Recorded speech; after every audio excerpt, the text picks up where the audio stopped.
Good evening, everybody. I know this is a late start. I did watch a bit of the Artemis 2 splashdown, which is my right as a Canadian, darn it. Uh, but I also felt a little paralysis. I also wanted to just get a little rest before I started streaming. I do also have a coffee in front of me. But I was a little lost on um, what to stream tonight. I wasn't opposed to doing Quest for Glory, but it did also occur to me if I'm going to be starting around the time that I maybe normally finish, that it's sometimes nice to change things up. And I think it would also be fair to say that while you know, I do have sort of a go-to one-off game as in Outlast Trials, but if I do too many one-off streams, it suddenly becomes like a thing. Now, maybe for those who are interested, I'll say a couple of the other things that I considered streaming. So one of them is Metro 2033, and I think that will probably be one that people like. In fact, that could maybe take the place of something like Cyberpunk as a Friday game.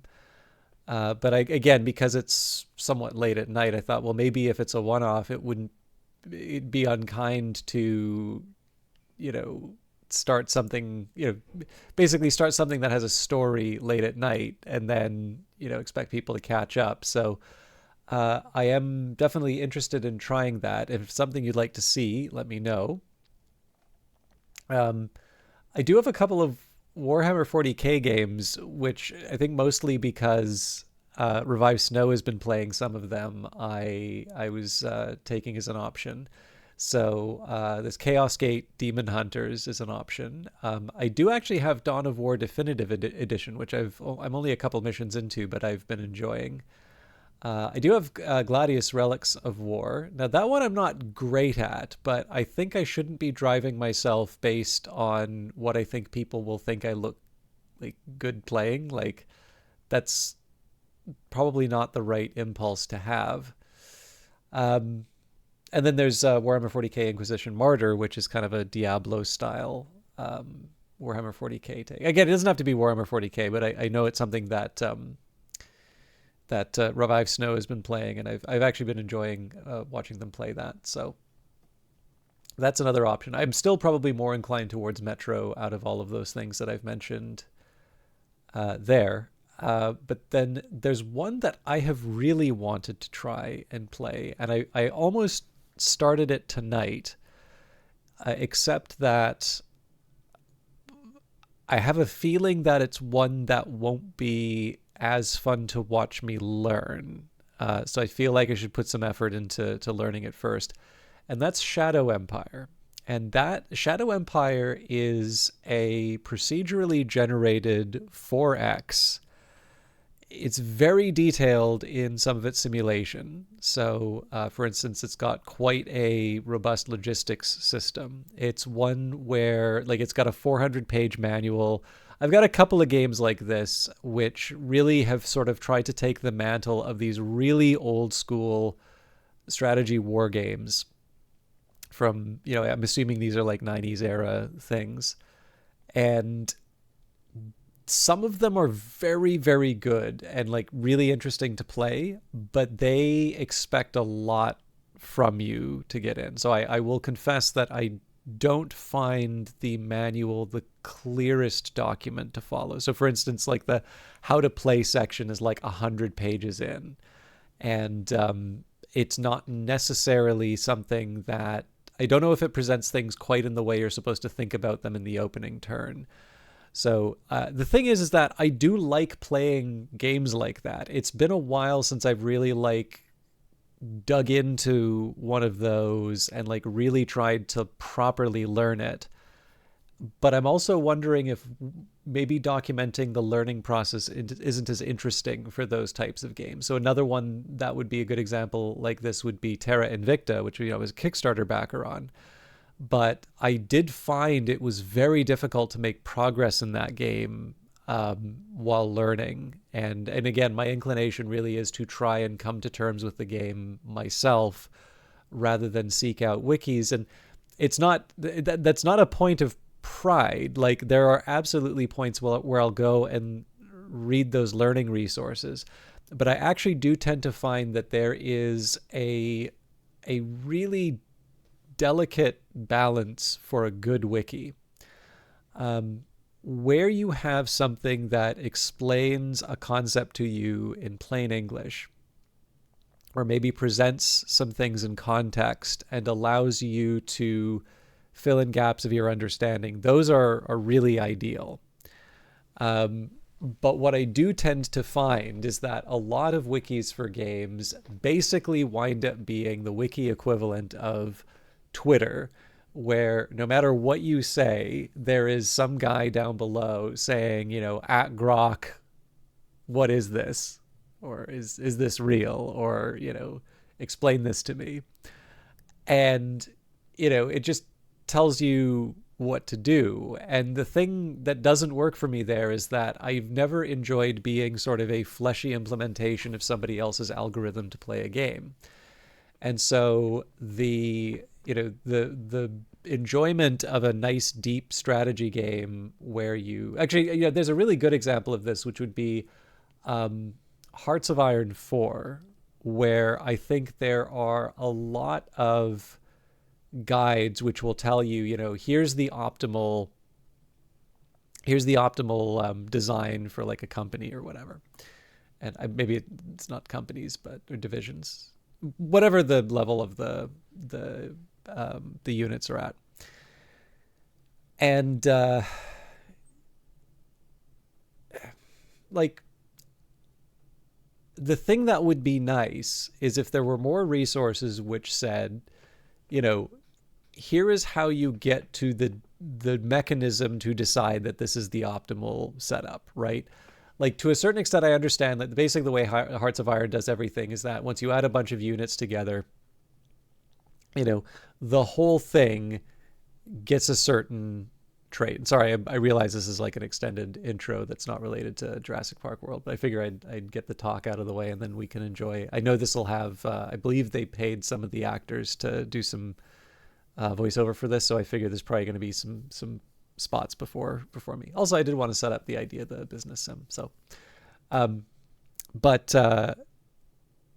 yeah, like I understand a little bit of the simulation of Hearts of Iron 4 in the sense that like you have this collection of different units, right? It's combined arms. And by adding something with like armor, that now grants armor to the whole unit, right? So it means that it is ideal to add some tanks, even if it's not going to be a tank unit. Or sorry, well, I say units, but anyways, like it doesn't have to be all tanks, but just adding one will give you some more defensibility overall. So I kind of understand the logic there, but that was something that I derived outside of that guide. And again, sometimes you want to play a game so that you can make your own decisions, and you may find that there is actually sort of this golden path and that, you really do want to be designing your units that way. But I sort of figure if, every single time I just go and read, YOLO Swag's guide to face rolling the game, why bother? Right? So, it's hard because I realize this is not the way that a lot of people like to play games. It's the way I like to play games, but it's a tricky one. So yeah, in the case of Shadow Empire, there's a lot of depth there, and I think I can really understand why there is an audience that will want to say like, just tell me how to play the game and like kick its ass, and then figure out the details afterwards. And I'm sort of the other way around, where I'm like, I would like to know the decisions that I have to make. I want to be thoughtful in terms of how I approach this stuff. And so, yeah, with that in mind, like there's a few other games like this. So Shadow Empire is one, Dominions is another. So I think we're on to Dominion 6. I actually have it in my library. Again, another sort of doorstopper of a manual. And although from what I understand, Dominion 6 is really supposed to be played like multiplayer. But again, I want to know what I'm doing before I do something like that.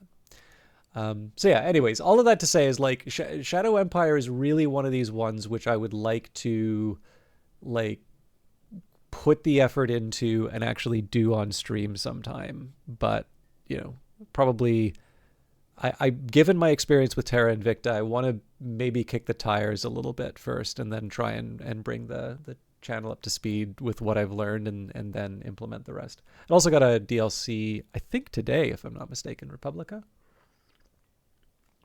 There's also some controversy over its use of AI generated art, and I actually really like the fact that the designer took the time.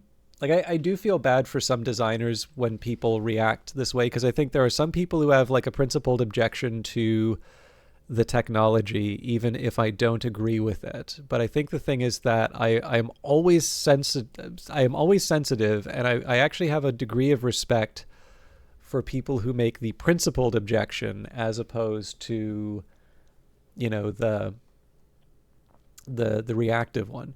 But it's very hard to look at some of the messages that are being sent on this. And this is a general feeling, and definitely one that I've experienced myself, where I feel we're at the point now where a bunch of people have just been taught to hate this technology and they don't even know why.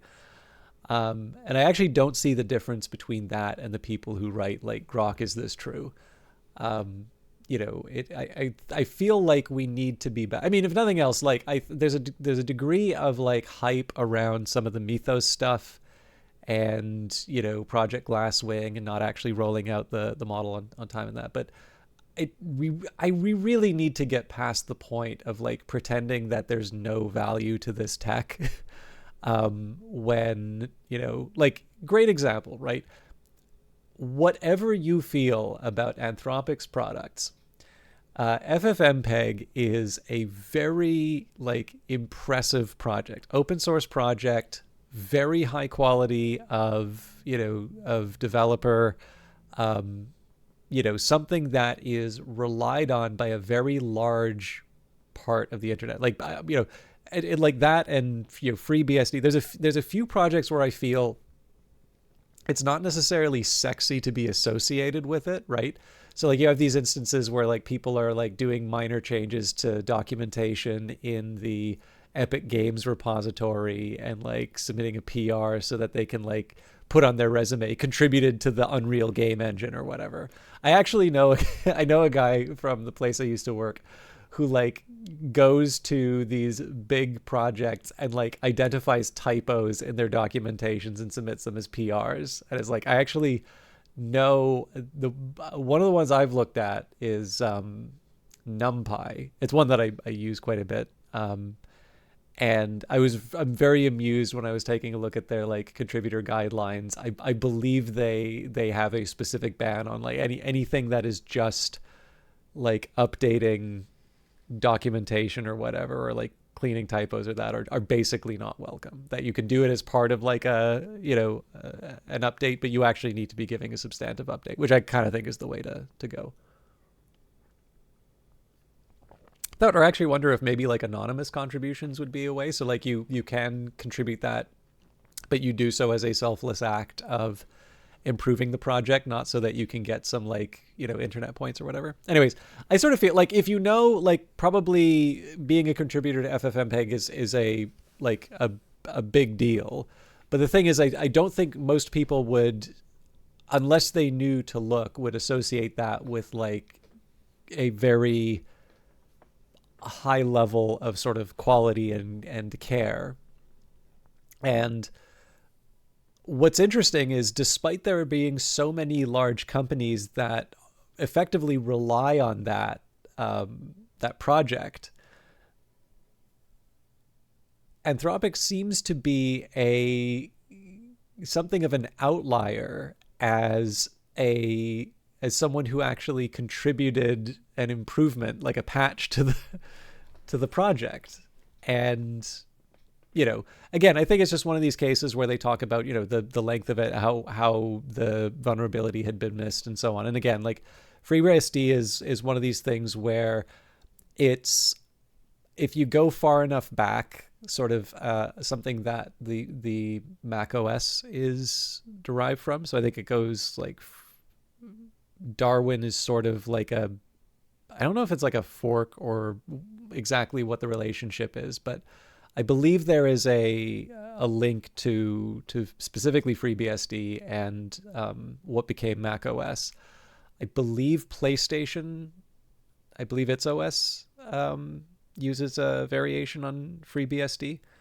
So again, it's one of these ones, and I actually think I don't remember if it was Signal or WhatsApp. I think relied on it as a server, but it. I think I can't remember if it's OpenBSD or I think it's OpenBSD is held up as like the big security one. But again, like chances are if you're looking for an OS and you just really hate Microsoft and Apple, you're going to use Linux. It's really hard for me to imagine people sort of turning around and saying, yes, BSD is exactly what I want. I want the little devil icon instead of the penguin.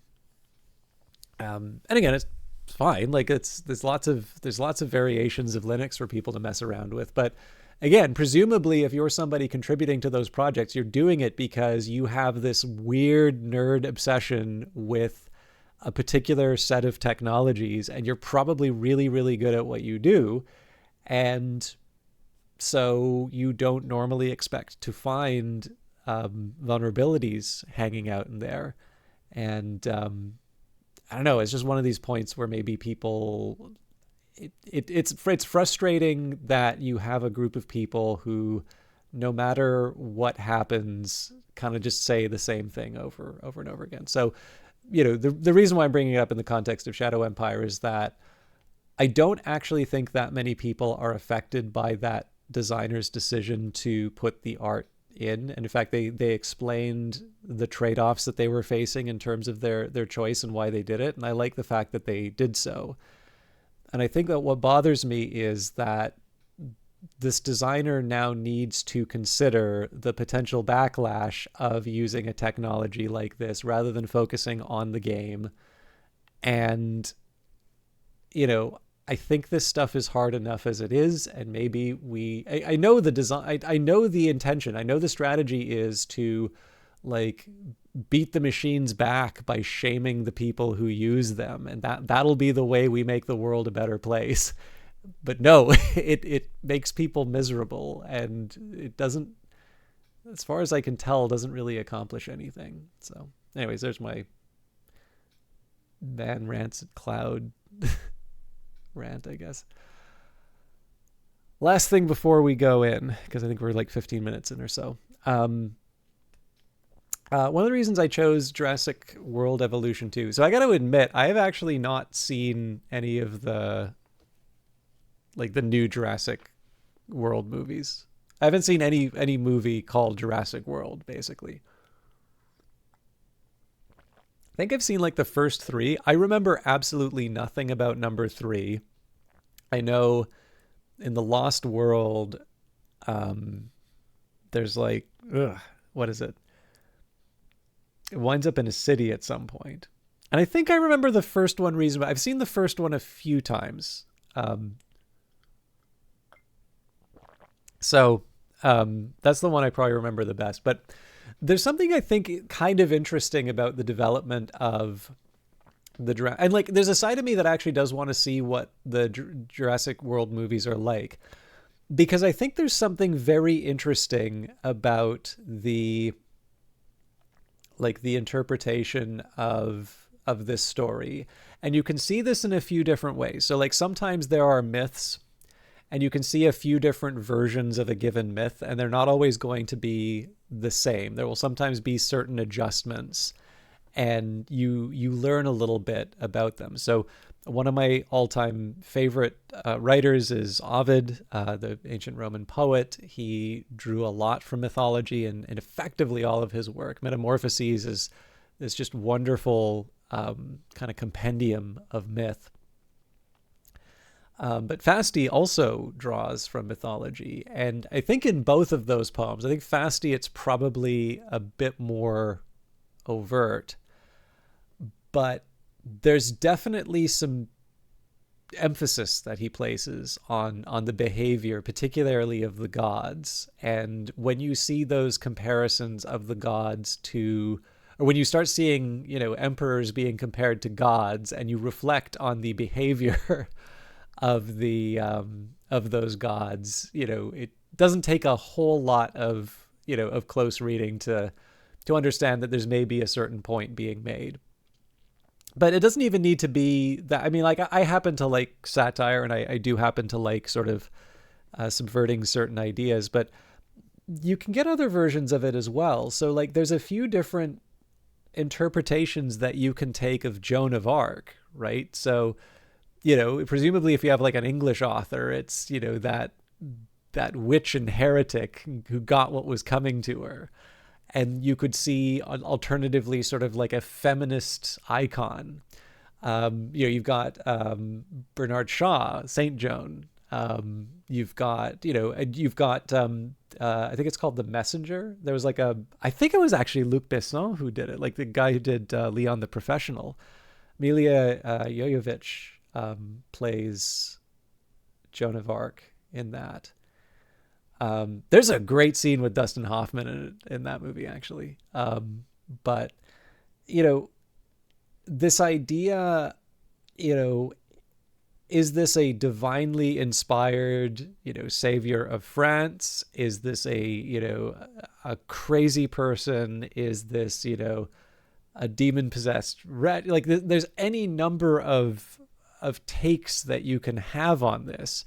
I think this is one of the things that makes a lot of these stories very interesting. And it's sort of why, you can see, some of the, I don't know if this is quite the appropriate comparison to make, but like, when Kurosawa does Macbeth, first of all, he gets like a great title for it, Throne of Blood.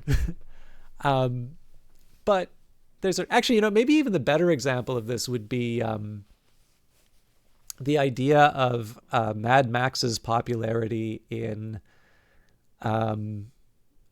Japan, and this idea that it's like, yeah, we get this, it's a Ronin movie. That's wonderful, right? The fact that you don't, if I were to sit and see Mad Max, I would not immediately think that, but that. That idea or that archetype just sort of happens to fit right into place, and nobody, because I mean, like, George Miller's inspiration for that was, there was a gas shortage in Australia, and I think for him, he like apparently started counting down the days until like a gun was fired. I think it was like 3 days before somebody fired a weapon. So that was sort of, I think that was sort of the seed that became Mad Max. I'm sure there's probably a little embellishment going on there, but it's, it's a fun observation. It's also one of those things that's maybe too good to check. But it does, there is something that really interests me when you have these examples of similar, ideally the same thing being interpreted in different time periods. So, the first Jurassic Park movie is a very old movie. I think it's like a 90s movie, if I'm not mistaken. And there is I believe there is both a Genesis and a Super Nintendo game for it. But when you play, I've seen a little bit of the Super Nintendo Jurassic Park game. I'm pretty sure you play Dr. Grant. You may play multiple characters, but the little fragment I saw on YouTube is Dr. Grant, and it's a side scroller. It's exactly what you would expect a Jurassic Park game to look like. You've got on the SNES, it's exactly what you'd expect it to look like. You've got side-scrolling. You don't kill the dinosaurs because you're Dr. Grant. You tranquilize them. But these are wild animals. They will kill you. And so, you need to protect yourself, even if you don't necessarily want to harm the animals. And, this is it. Whether you think Dr. Grant or Dr. Malcolm is the hero, I guess would be the only dispute you have for it. But if you were to adapt, whether or not Jurassic Park, I have no idea whether or not Jurassic Park is considered a good SNES game. I really know of it in relation to this particular bit of research that I did. But I think it would be fair to say that that is a reasonable adaptation of the ideas of Jurassic Park, the movie, into a video game. And I think there have been a few other adaptations of Jurassic Park. I think there's an arcade game where I think you're like driving in a vehicle, and again, it usually involves shooting the dinosaur. I wasn't okay. Now I gotta look it up and try it, Birdie Lala. Welcome, by the way. I will actually jump into the game, but like I said, there's probably going to be some voiceover at the start, so I'd let my rants get out of the way first. So I'm pretty sure. I guess the thing I'd point out is there's a whole lot of variations on Jurassic Park which involve shooting the dinosaurs.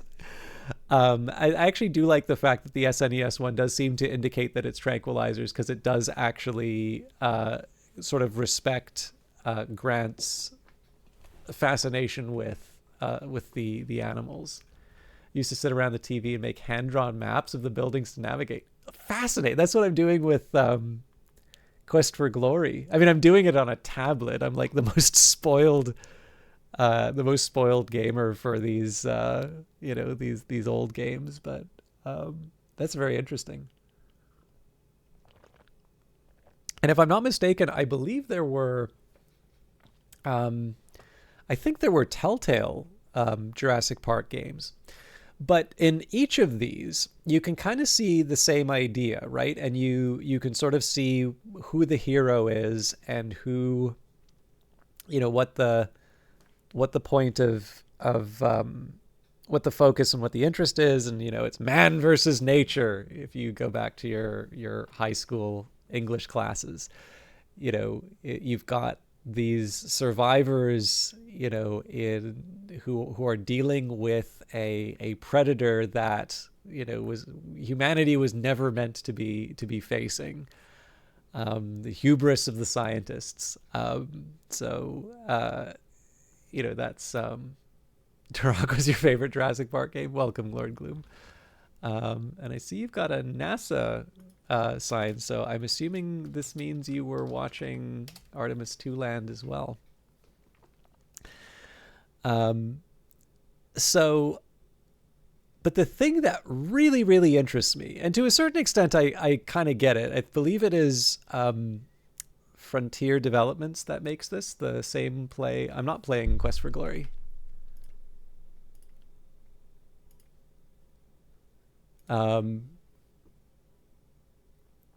But I don't think it should say I'm playing Quest for Glory either. Oh yes, no, I'm playing. So just Quest for Glory 1 is what I'm playing, but not tonight.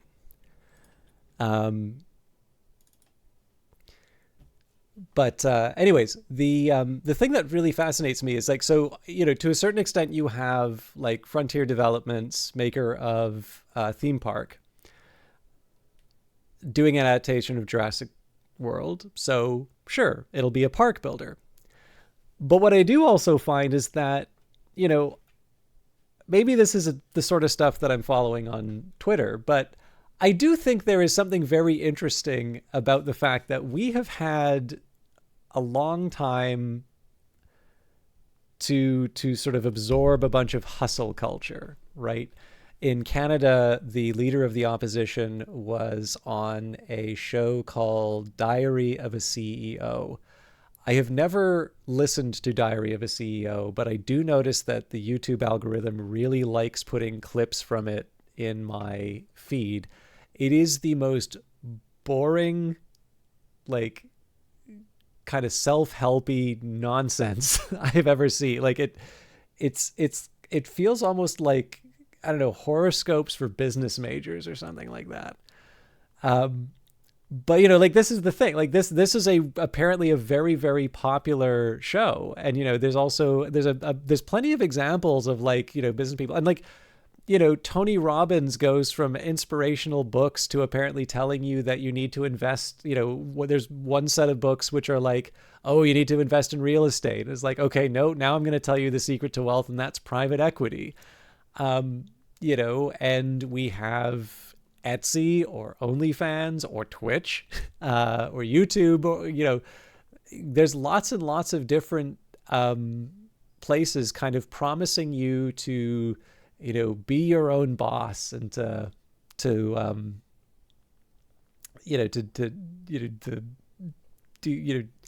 why would you take any time for leisure, right, when you can be out there hustling and making a dollar? And so, and again, this is like really lame cultural analysis and all of that, but I do think, there is something to be said for the very widespread popularity of this form of argument, or this type of material. There seems to be a demand for it. And so I actually find it very interesting that when you make a game derived from the Jurassic Park series, in the modern day, you don't make it about a survivor trying to escape the park, or you don't make it about, any of the things that the previous games have been about, whether or not you shoot the dinosaurs. The hero of a modern Jurassic Park game apparently is John Hammond. And I'm actually all for it, because I think the business sim is probably one of the oldest types of games that we've had. Like obviously there's stuff like tic-tac-toe and all the different like prototypes, and of course Pong and such. But, some of the earlier applications of computers in school were simulations in business departments. And so business sims have been a very old, and I would actually say like a long-standing, even outside of an educational context, a very long-standing type of game, right? You've got Railroad Tycoon. And in fact, if you want to go to dinosaurs, right, there was an educational game, Dino Park Tycoon. And it's like, it makes sense, hey kids, you like dinosaurs? You like learning? Dino Park Tycoon, right? There's a wonderful idea. I think Soren Johnson's the one responsible for saying Dino Park Tycoon was not actually. So first of all, as far as I could tell, was actually not a really old. It was not a particularly good game, if I recall. Maybe I should see if I could find. I did do Cross Country Canada on stream at some point, but somebody actually described Sid Meier as basically, if you were to take a shelf of like things that young boys are interested in and just pull a random book off of that shelf, there's probably a Sid Meier game around it. And the thing is, that is such a good model for Sid Meier's games, right? Because you've got Civilization, you've got Railroad Tycoon, you've got he was actually working on a dinosaur game. That one was never realized. You've got it was on the tip of my tongue and I lost it. Well, the spaceships, right? So that's maybe one of the lesser known ones. And pirates, right? Those are not all of them, by the way. So like there are some of the less successful ones. Like I don't know if the spy one counts.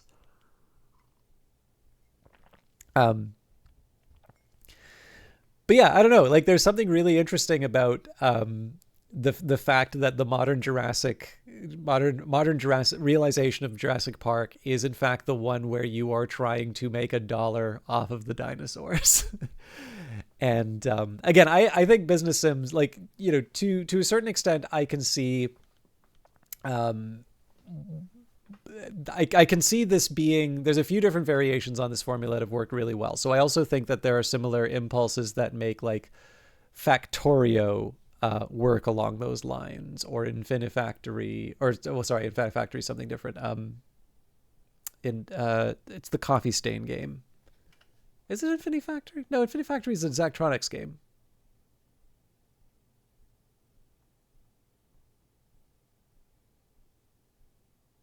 Anyways, whatever. I'm sure some of you've played it. But yeah, so, there's a few different variations on this. But again, I really do actually feel that, all roads eventually lead to the business sim if you look at gaming long enough. What I would be interested in is that if you sort of see where tech is going, I don't know how much you get.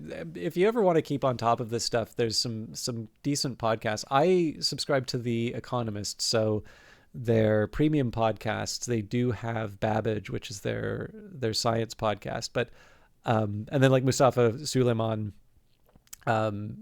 his book is not just The Coming Wave is not just about AI, but it's also about a number of other technologies. But there are some very, very significant advances in biotechnology. In fact, if you read the Walter Isaacson Steve Jobs biography, I'm pretty sure that's the one. I believe he asked him, it's like, if you were to tell your son, like, he wanted to become an entrepreneur, where would he look? And Jobs had said biotech. And it does seem to be one where there's just genuinely interesting advances being made, and not just the standard, progress of science sort of stuff, but these very significant leaps. And so there's a side of me that wonders if, we give it a couple of decades, if maybe the next iteration of the Jurassic World games will actually be, or whatever, they start calling the series. If maybe they're actually games from the perspective of the scientists, that, we go from the heroic archaeologists to escape Jurassic Park and defend the survivors, to the John Hammonds who are, making $1 off the dinosaurs, to the hero being the people who make the great genetic breakthroughs. But it's interesting, and I'll confess, I've played all of 8 minutes in this to make sure that I could get the settings right and all of that. So you've all been very patient with me. It's like half an hour of me rambling on.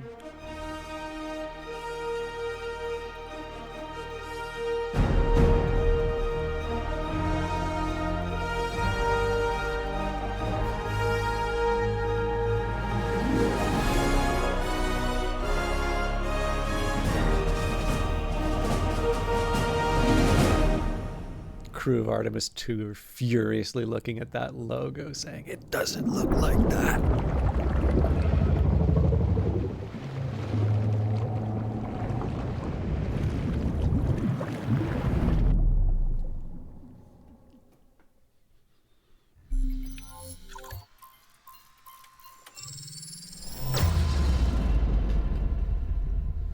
Jurassic Park Evolution 2, 2021 to 2024, Universal City Studios LLC and Amblin Entertainment Incorporated.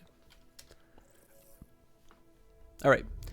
Yes, as much as I would love to buy the third game, I own the second, so I'm just going to delete the...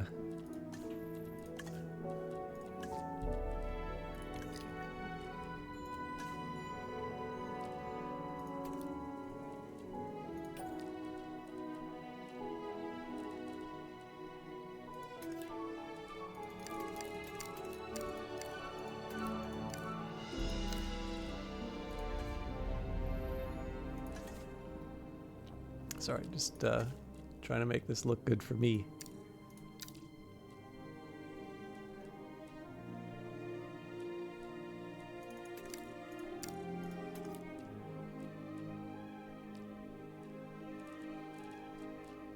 All right, hopefully that doesn't cause too many problems.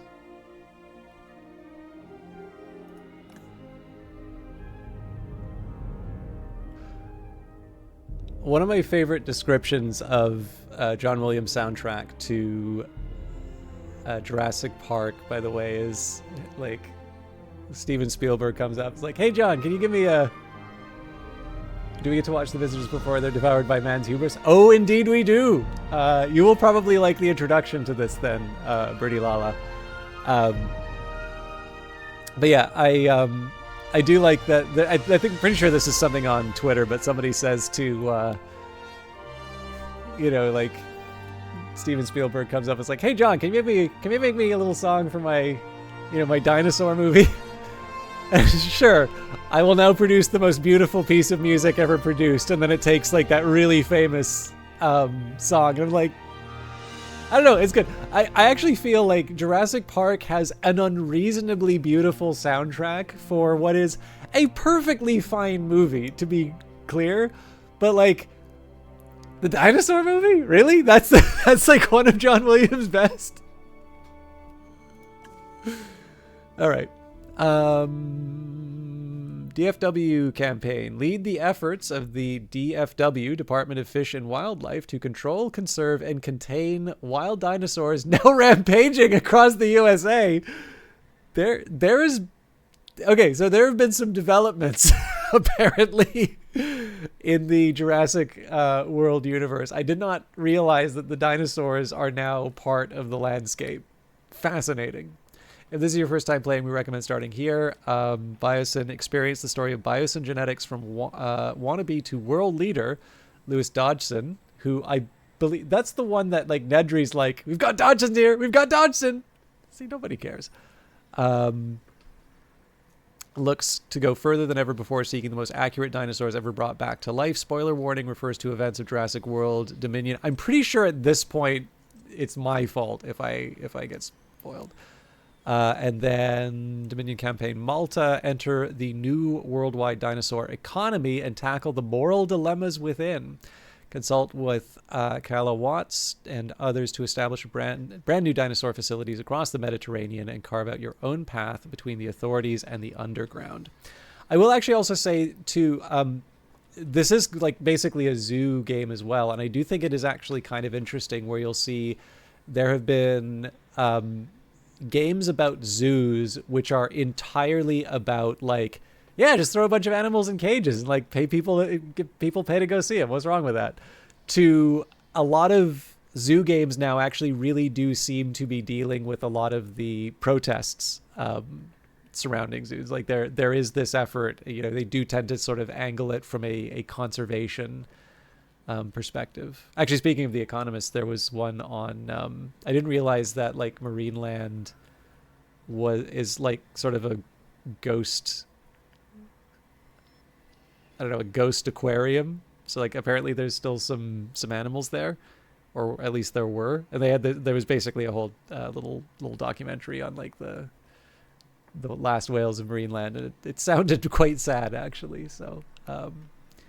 So again, just another example in terms of the preoccupations of the time being reflected in the games that get designed. But we will play Civil Servant, truly the fantasy of every dinosaur game. Arizona, Operation 1. Dinosaurs are now out in the world. A government agency, the DFW, has been called in to set up a containment facility in Arizona following a sighting. Yeah, that's fine. Jurassic World. This is where our story begins. A scientific breakthrough without any consideration of the consequences. So nature did what it does and unleashed chaos. This time we were deeper into the illusion of control, and the chaos brought something much worse. And for a moment, we remembered how precious life is. But time has a funny way of softening our memory of what it's like to lose control. And ambition is a persistent thing.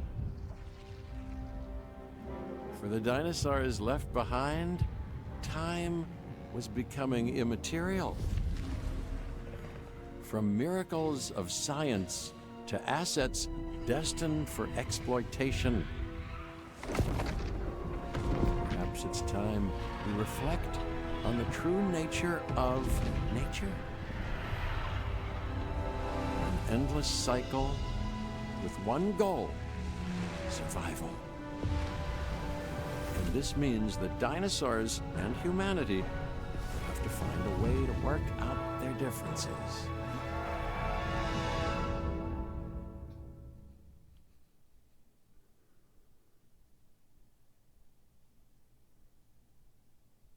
Make sure you rest your scientists. If they get disgruntled, things might go wrong. I feel like this is good life advice. To us, a desert is a wasteland devoid of anything but the most extreme examples of life. But creatures once thrived in these lands hundreds of millions of years ago. Given the geological history that we're dealing with, dinosaurs walking among the tumbleweeds isn't that much of a stretch.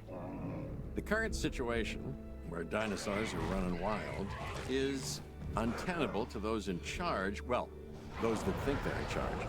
So we're left with a problem or an opportunity. This is where you come in. They've ignored my warnings before, but maybe this time with you, it's going to be different. I'm willing to embrace the uncertainty.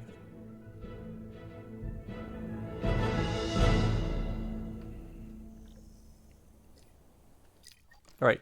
I'm just going to take a second here and turn on subtitles. Oh, let's do that.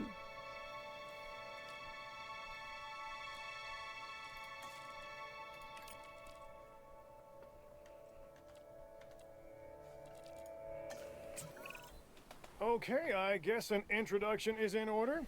I'm Cabot Finch, Assistant Director of the U.S. Department of Fish and Wildlife. I know it sounds important, because it is, but let's not get bogged down in labels and titles and organizational flowcharts. I'll make this easy. You work for me. See, nothing to it.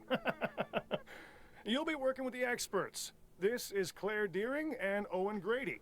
And yes, we have first-hand experience with the dinosaurs. I'm the former operations manager at Jurassic World. Owen and I actually helped build the park. And unfortunately, we were there to witness its destruction. And this is Owen. He works with velociraptors. You could call me a dinosaur wrangler, though officially I'm an animal behaviorist. I was just building a level of trust with them when this happens. Okay. So we'll need to get a few things in place ASAP. Start with a response facility, equipped with both a Ranger Team 4x4 And a capture team helicopter.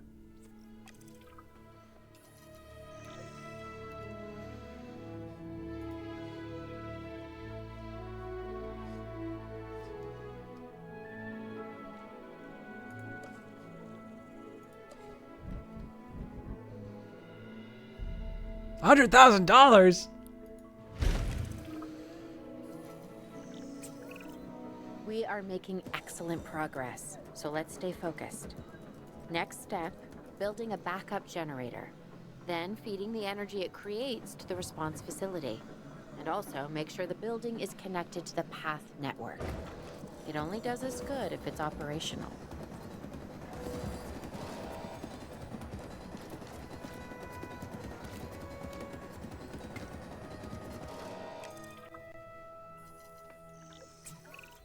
Hey, Claire. We may have trouble tracking this dinosaur from the ground, and even more trouble if we're lucky enough to find it. Then, the sensible thing is to take a capture team helicopter. You can trank it from the air. See? I like the way I think.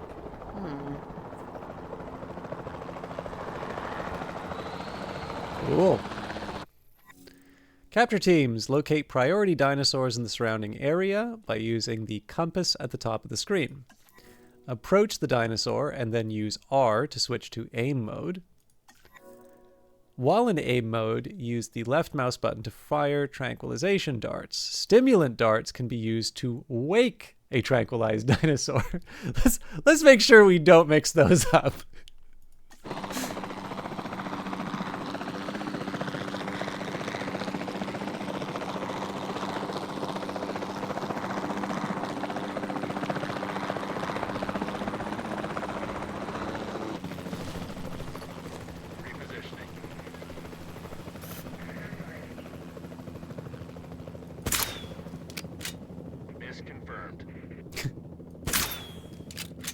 Oh man, this actually expects me to aim.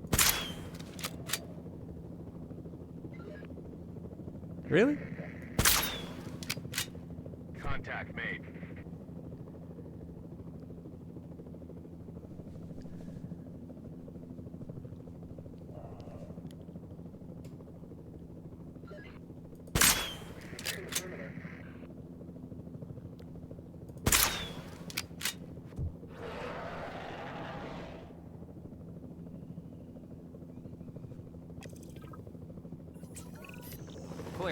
This is Owen. I copy you. We have it. Capture successful. I knew you'd do it. Never had a doubt. Really? No, maybe one or two. Well, it's better than usual. I'll take it. Now, where do we take this dinosaur? We have the enclosure. We just need you to deliver. Hey, don't I always?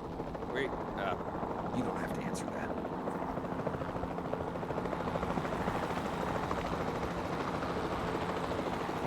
Is he gonna tell me how to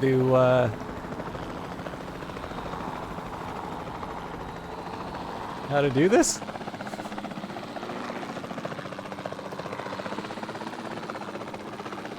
I would assume that the helicopter is how I...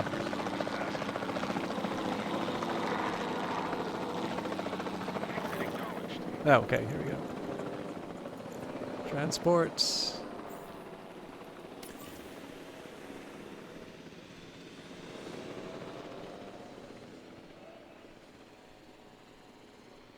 Acknowledging asset collection request. Time controls. Pause using the space to take stock at important moments or to plan out your facility. Slow down time using 4. Accelerate time using 3 to skip through processes such as dinosaur transport. Moderate usage of accelerated time to ensure problems in your facility... Sorry, moderate usage of accelerated time to ensure problems in your facilities don't get out of hand. I don't care if they want me to speed things up. I want to watch this happen. John Hammond was concerned about what would happen if dinosaurs lived in the wild. It adds a whole new level of challenge, and perhaps opportunity.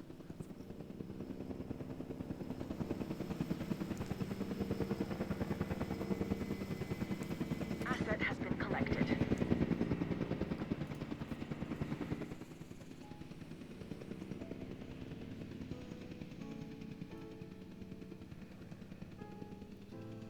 Majestic, isn't it?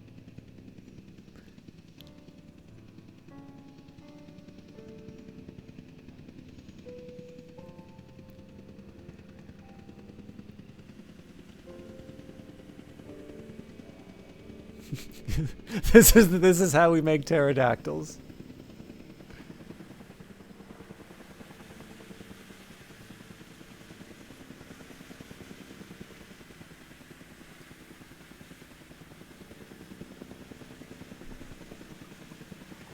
Asset transported. I didn't give you a stimulant dart.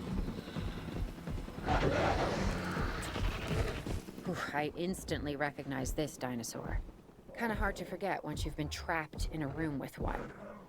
We couldn't save that baryonyx, but we can certainly help this one.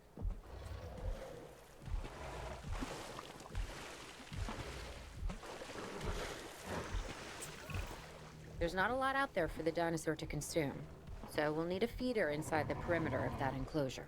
Hungry dinosaurs make me nervous. Can't disagree with you there.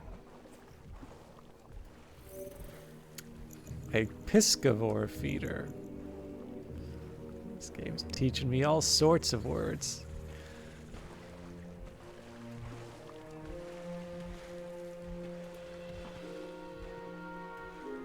That's probably not what I needed to do. Yeah. I was gonna say, that doesn't look like it eats veggies. Requires shallow water.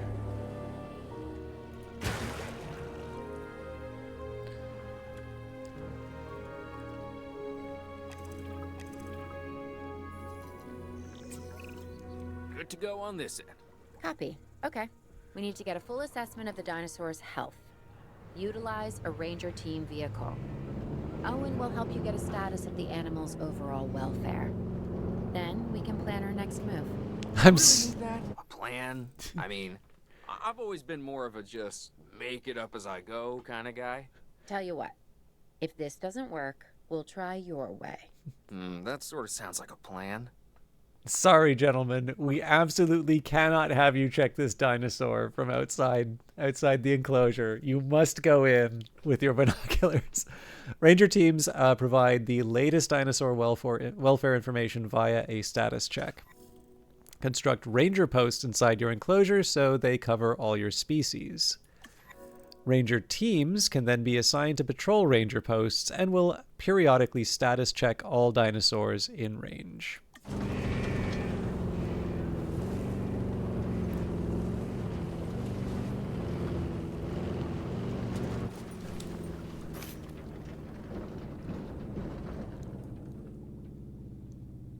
Status check the hell out of this thing. Come on.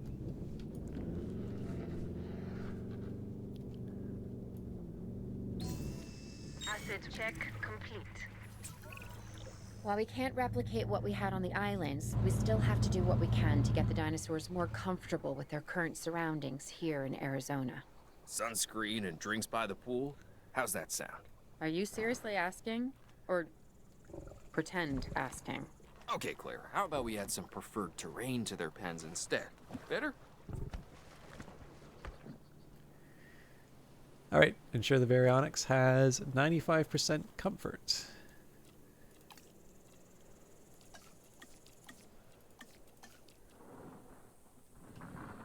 Behold. Well, I'll probably put it near...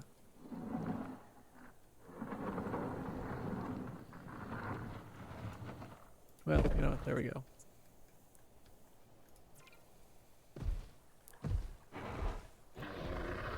This is what a happy Baryonyx looks like. It's a pretty good looking game.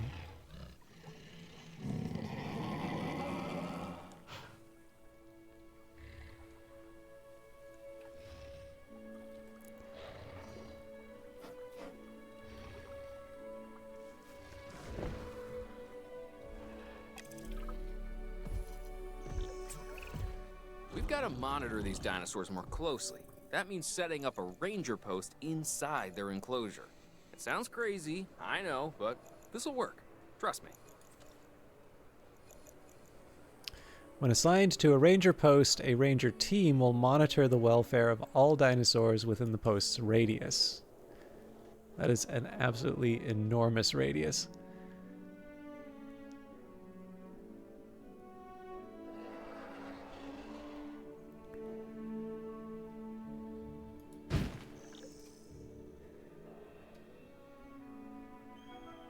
And then assign a ranger team.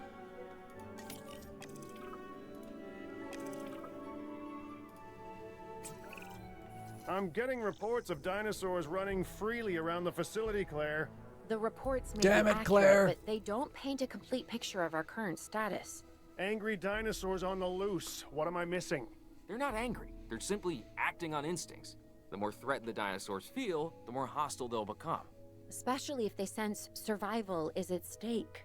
But it is. Both theirs and ours. Yeah, but only we know that. Well, for now, anyway. We'll start by tranquilizing one of the dinosaurs from the helicopter, and then have a transport team bring it back to the facility. Great. Do it.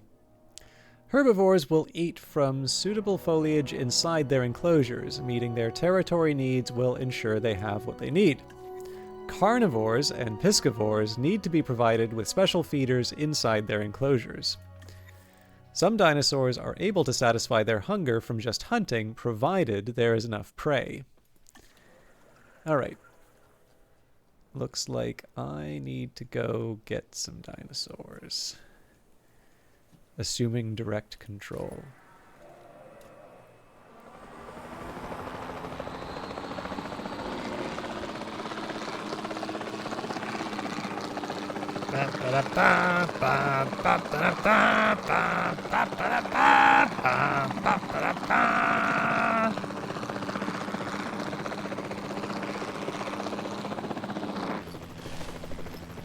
Bring it round. God, I'm bad at this.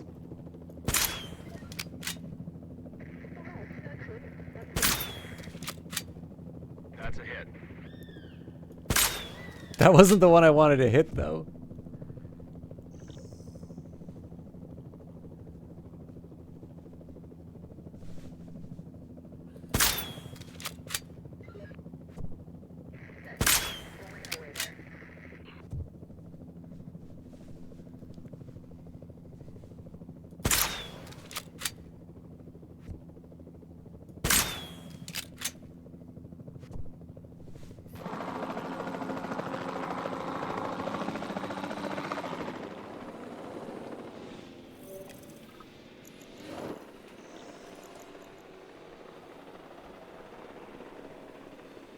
Construct a new enclosure and transport the Triceratops to... I've got more than one. All right. Now, I'm intrigued by the fact that this seems to be like a concrete fence.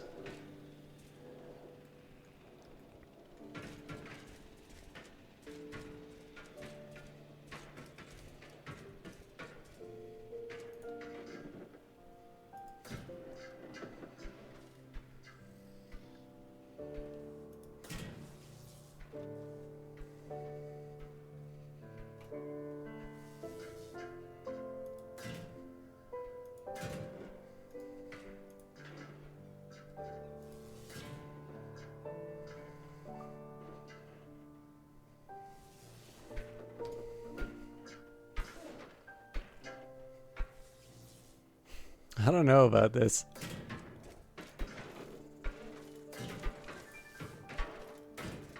That's not perfect, but...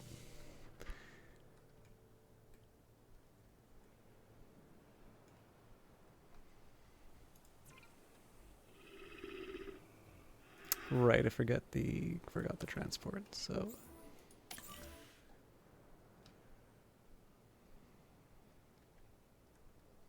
Picking up asset.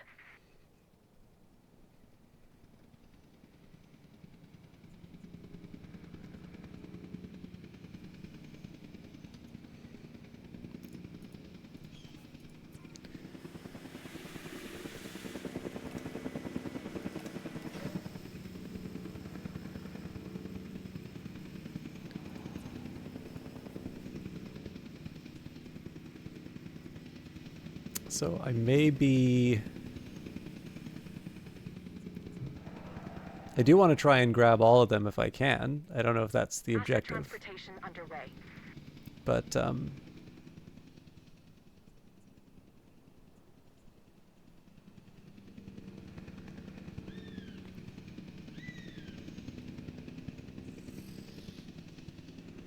that did not look like a safe move. We'll play this one out. I'm kind of curious to see what it does, but I do want to drag the other two Triceratops and put them in the pen, because presumably we have enough place for it, or space for it.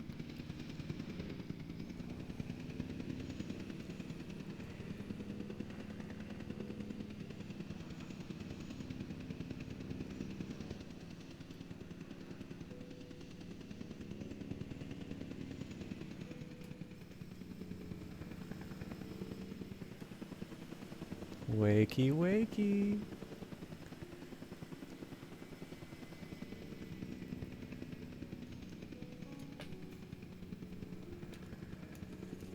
Delivery has been completed.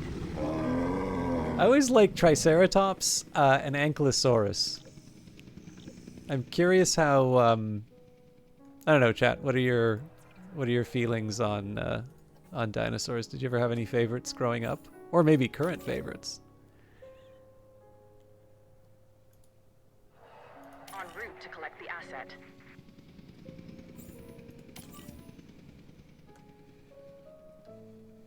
Asset to be collected.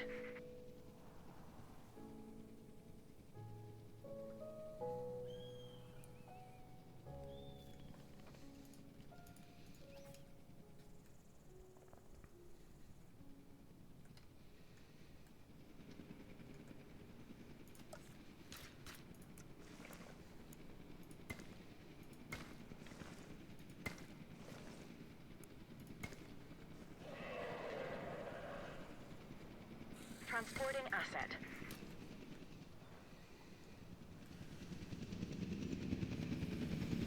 Asset being transported.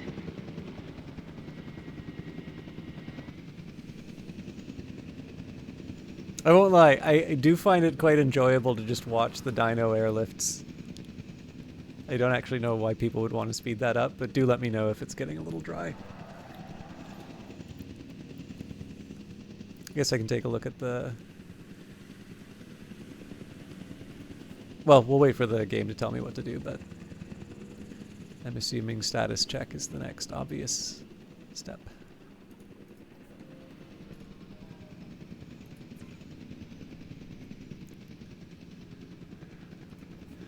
I'm also interested in seeing if there's a relocate option. Delivery complete.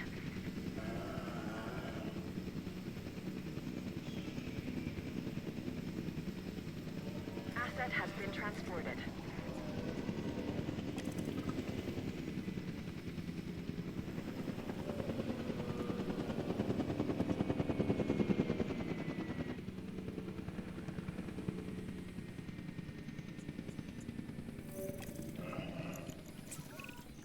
Overall, I'd say our operations are improving.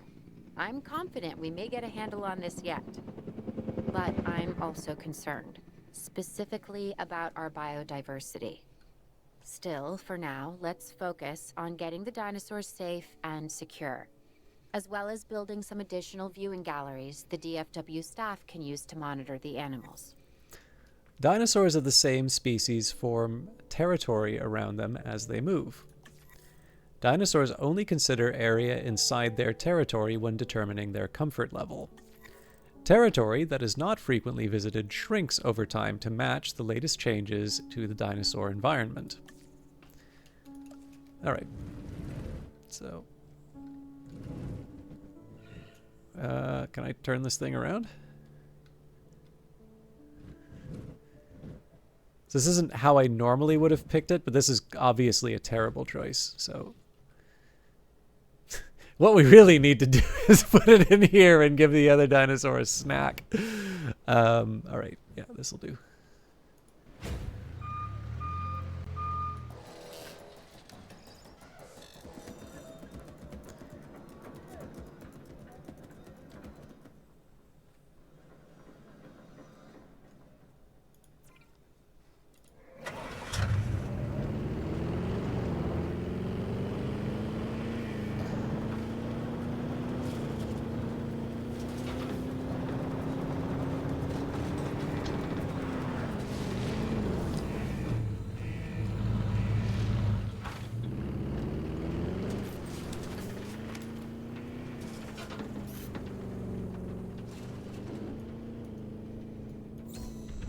Reporting updates. Run for your lives!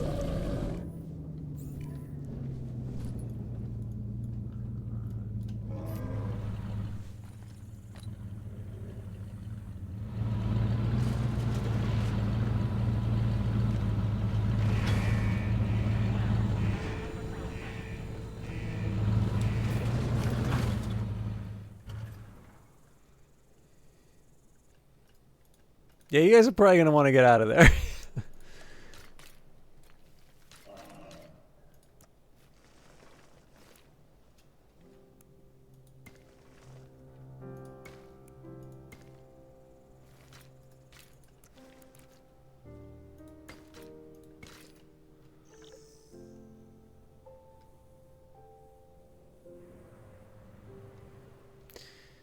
Okay, that's nice that they kind of give you the freebie for everything. So in this case, it wants ground fiber.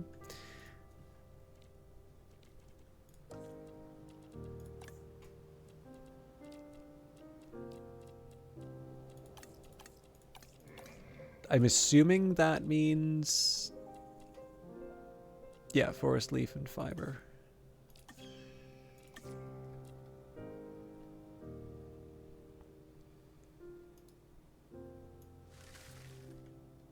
Beautiful.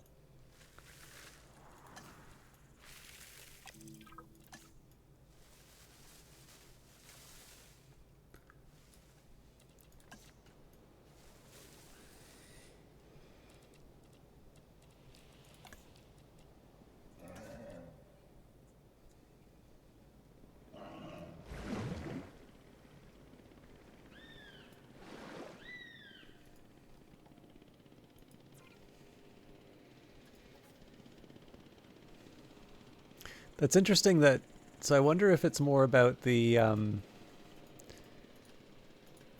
don't think it's giving me any direct,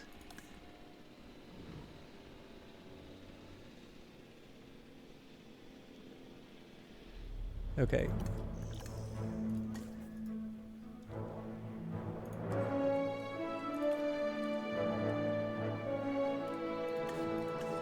Oh yeah, so I put way too much on ground leaves.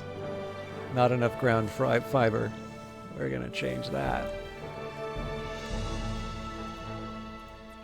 Paradise!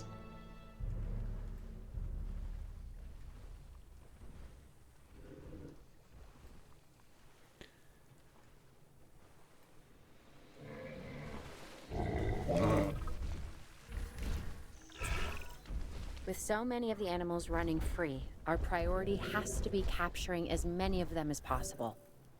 We can coordinate our efforts from an expedition center. Get one built, and we'll take it from there.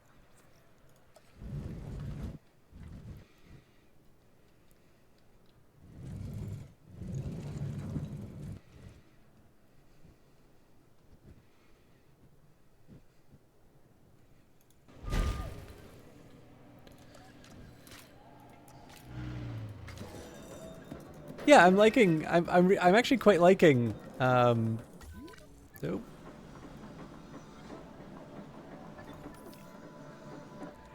I'm quite liking the way that this works. I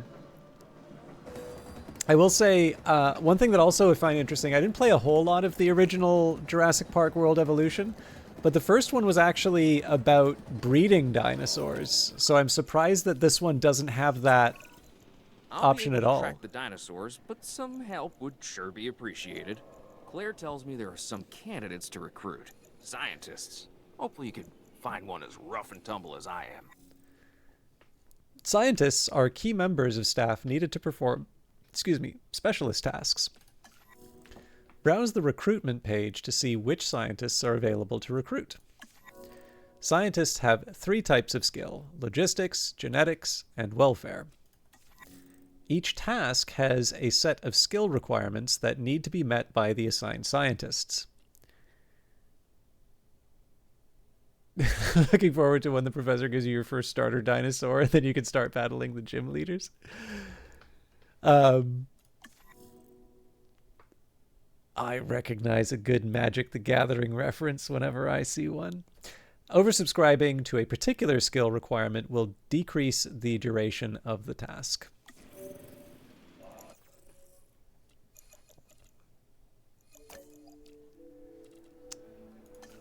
Okay. So the logistician apparently could find better employment in the private sector and has decided to cost it's like 30% more than the others. So I'm thinking I mean, it's a tough call, right? Do we spare no expense? I think we'll just take a couple ultras. I mean, for crying out loud, we're looking for, this is the government department. We need to thrive on altruism. But yeah, definitely we need somebody with skill and all the features. So Tangfei Rogers. Tangfei studied biology and chemistry at Japan's Hokkaido University. Tangfei joined the team 6 months ago and is improving every day. Tangfei is a published author, having written a book on paleontology. I was going to say planetology. What? Yeah, we'll hire that. And Brandon Sherlock. You seeing this, Claire? Yeah, I sure am. This is our first live capture opportunity. Let's not miss it. We should assign that scientist you just hired to the task. Agreed? Sure. Owen, you there? I think you're still muted. Oh, yeah, sorry. Good idea. What do we got to lose? You know, except maybe a new recruit. Brandon Sherlock grew up in the country and developed a love of dinosaurs at school. A strong work ethic has made Brandon a valued member of the team. They are a dedicated comic book fan with a collection of over 1,000 issues. Actually, if they only want me to have the one, maybe I will back out. Incident alert! Our operatives in the field have received an incident alert about a dangerous dinosaur proximity to the public in the outskirts of Las Vegas. 2 injuries have been reported, and we need to send a live capture expedition immediately to capture and contain the threat. Go to the incident alert, select scientists to oversee a live capture operation, or do it later. The event will remain available on the expedition map.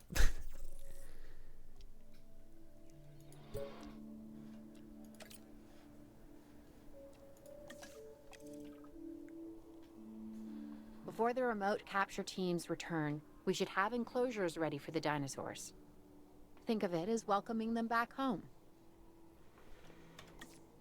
Now, it seems to me like I've kind of closed off the possibility of expanding here, so I will add a couple more enclosures. I wish I had sort of a measure of distance. Ooh, that's tight.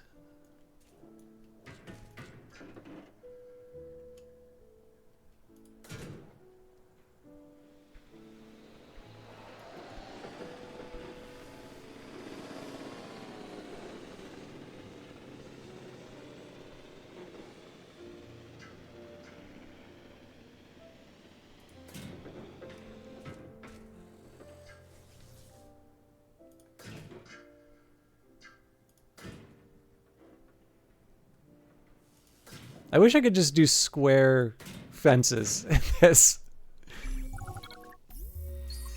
Live capture, 4 Stegosaurus found. 4 captured, 0 evaded, capture time 1 minute. Stegosaurus is being delivered to your park. Are you ready to transport it? Give me 2 minutes. So I'm a little worried about crowding. What the hell?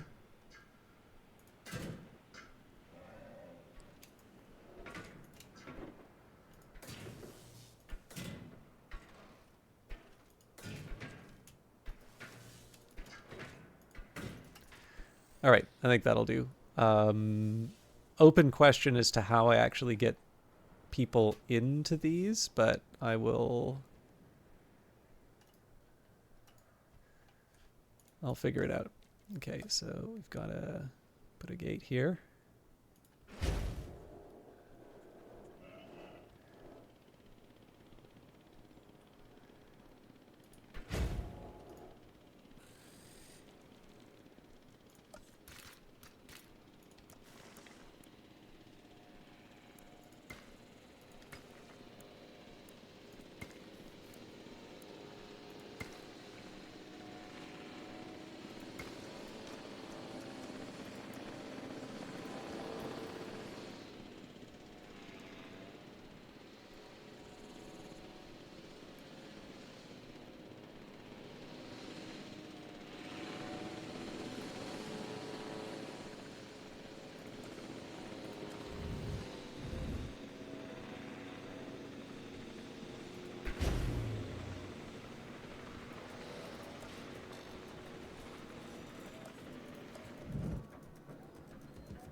Basically because these other ones are so crowded. Asset transportation in progress. Assets in the air. Transportation underway.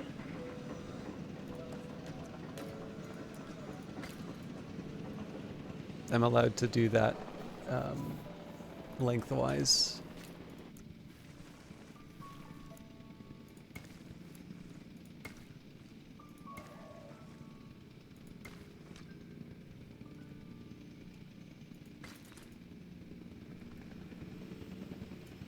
Asset delivered.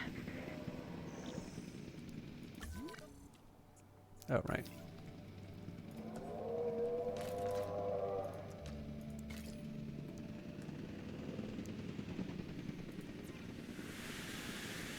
All right, looks like we need to do a status check.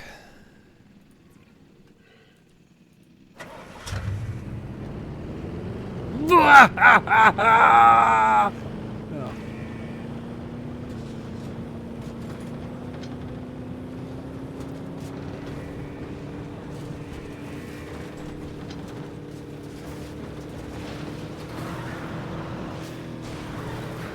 Obviously, I would have done a slightly different approach if Has been delivered.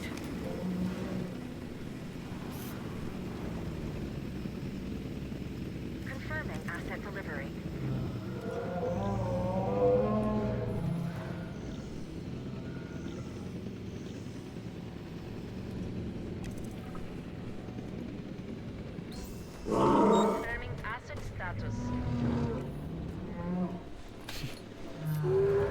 Sorry, folks, you're on your own.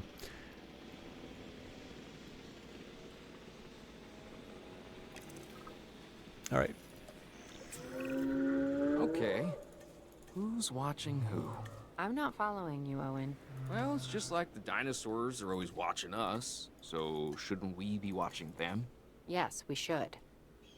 Once we have the dinosaurs comfortably settled into their enclosures, we'll need viewing galleries. That's what I'm saying. Only, you said it.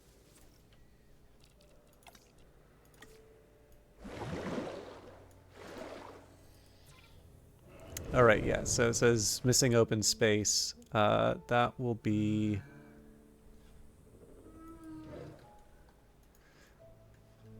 So I'm wondering, actually, in that case...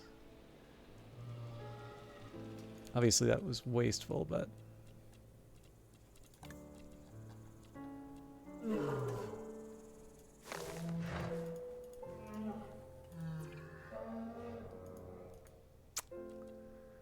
Shucks. Yeah, so the area, it's close, but it's not quite there. So I'm wondering, because there's that surplus for the Triceratops, I'm wondering if maybe we can cheat a little on the enclosures here.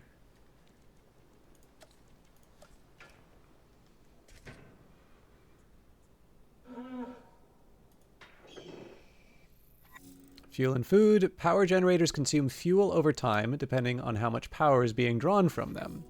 Well, that's fine. We'll just, wait till the dinosaurs die and turn it into oil, right? Ranger teams, capture teams, and MVUs consume fuel and food as they complete tasks. These are stored at their respective buildings. Resupply food and fuel from buildings, info panel as required. Okay, I am willing to do that. I just want to see how abundant the... So I don't want to get too crazy with eating into the Triceratops area, but I think I can maybe do a cut here.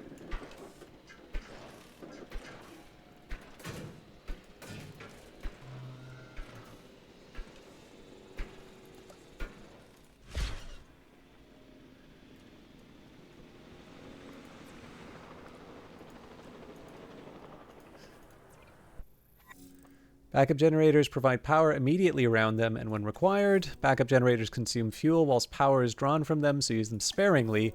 Place backup generators to cover important facilities and keep them topped up to kick in if the power goes out.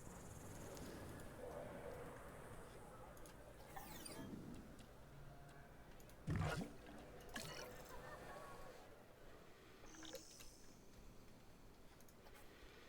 think we're just relying entirely on backup power. Ground fiber now. Okay, I can work with this though. Like, we're just at the edge on open space, but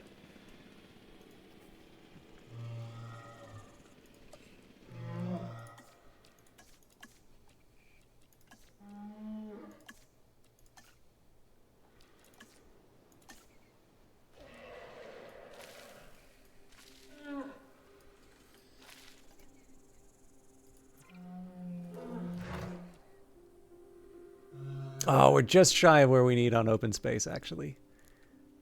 Let's get a little sneaky then.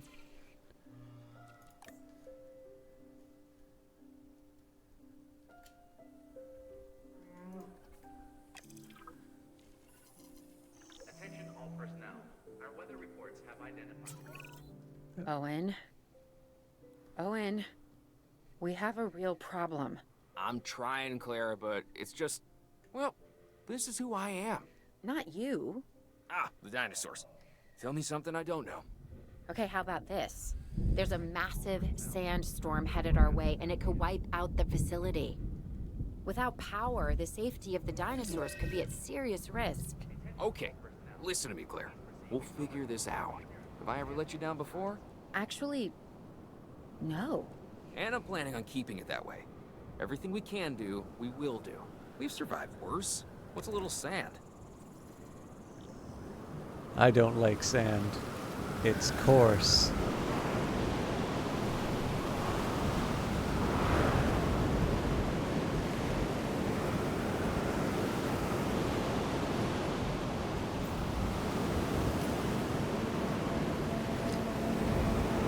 Uh-oh. Run for your lives! The Reaper is coming! Oh, the humanity! Ah! I gotta say, I'm feeling pretty concerned about our current situation.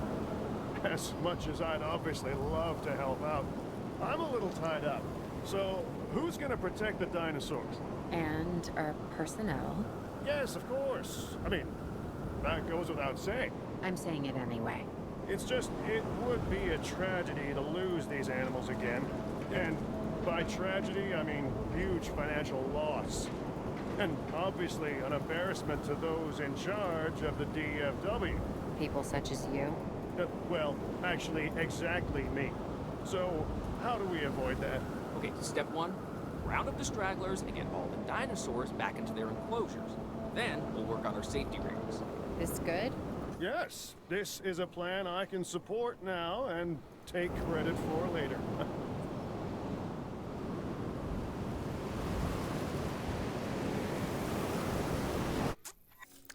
Dinosaur danger. Open your emergency shelters during dangerous storms and dinosaur escapes to avoid a hit to your safety rating. Tranquilize each rampaging dinosaur quickly using aim mode or lock on.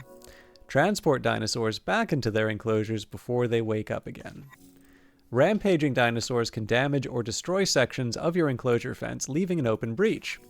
Select a response facility using R and use a ranger team to manually initiate repairs or assign them repair tasks to carry out. It is important to ensure that your dinosaurs are visible to guests from buildings with visibility. Check the dinosaur visibility view mode to identify any gaps in your coverage. Areas around popular buildings with visibility will likely become congested with guests. Plan your park around this. All right. So, task 1, repair the fence. Task 2. Maybe we don't status check. Maybe we take this thing out. All right. You know what? You want something done, you got to do it yourself. Oh no! No!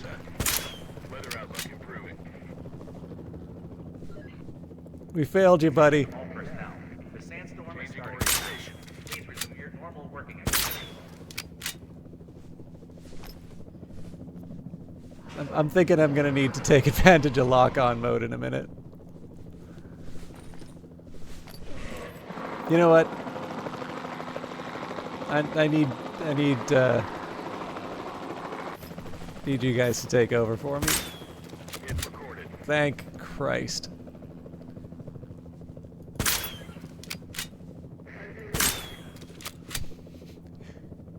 Hit the park people.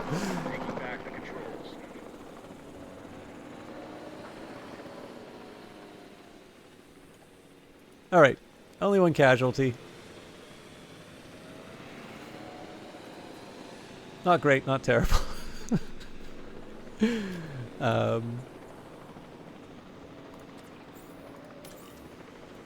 to collect the asset. Oh, we do have an emergency shelter. My bad.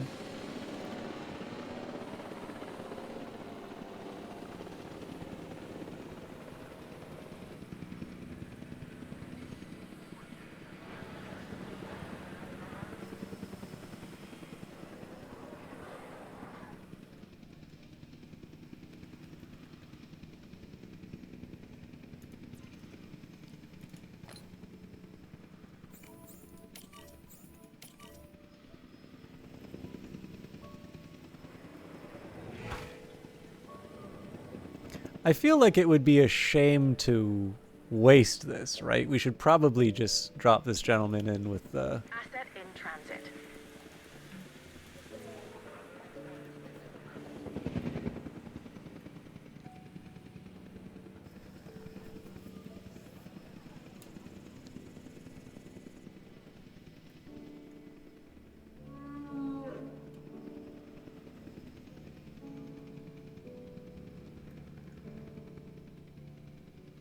Transportation complete.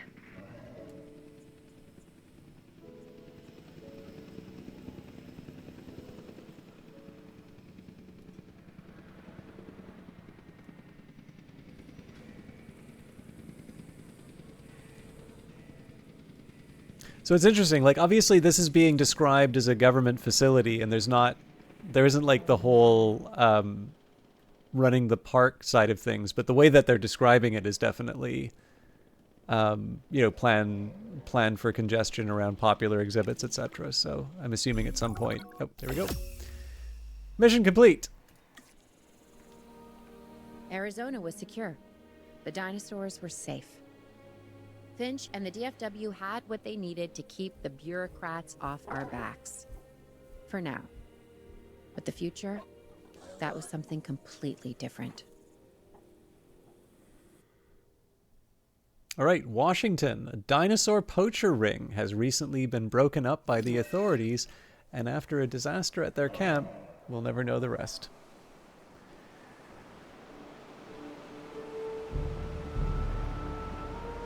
I wish we'd had more time to brief you, but as you know, the situation is fluid. Our Canadian friends are concerned that many of these wild animals are getting close to their border. We'd like to prevent them from crossing it. They gotta We be. being the CIA. My division is the DSD, Dangerous Species Division. I'm Dr. Dua. I have an extensive background in paleo research in this very field. At Jurassic World, and now other locations I'm not at liberty to discuss. However, I have history with many of the people involved here. A poacher camp. What remains of it, anyway. Amateurs. They only succeeded in getting themselves and others killed. And making our job that much more difficult. Tranquilize the rampaging The carnivores. dinosaurs are still agitated. Tranquilizing them would appear to be the best option at this point. Let's do it as safely and quickly as we can. I do like this idea that like the relationship with Canada is at stake here. So we're in the middle of a trade negotiation, guys. These are never going to pass immigration. Like we really need to make sure they stay on our side of the border. Okay. I am going to take a minute. I'm sorry. I know it's been a little bit of a slow run. I'm going to take a minute here to actually. I believe if I hit space. Okay. Lock on, approach the dinosaur, and then use the middle mouse button to lock on to the target. At this point, I'll just put the break sign up here. I'm going to take a minute to make another cup of coffee, which is probably not advisable at this hour, but I'm doing it anyway. And I definitely have some more time for Jurassic World Evolution. It seems like people are enjoying this, which I'm delighted by because I'm enjoying it. No commitment that I'll like do the whole campaign on stream or anything like that. But I can see myself, popping in. I'm actually kind of curious about the different modes now, and maybe because they tell me about spoilers for the movies, maybe I'll finally give it a look. I don't know. Not something for me to work out right now. But yeah, I'm going to take a minute just to, do the usual stretch, get something to drink. Maybe I'll get some water and some coffee. But I would encourage you all to do the same. Have a stretch, get a glass of water, do whatever you feel needs doing. I'll try and keep this reasonably brief, but I am going to need to boil the water and so on and so forth. So I will see you all in a few minutes.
All right. Thank you, everybody, for waiting. I still need to wait a little bit on the coffee here, but I figure it can steep while I play. All right. Approach a dinosaur and then use the middle mouse button to lock onto the target, ensuring your gunner has a clear shot. When locked on, use the middle mouse button to fire a tranquilization dart. Some dinosaurs will require more than one.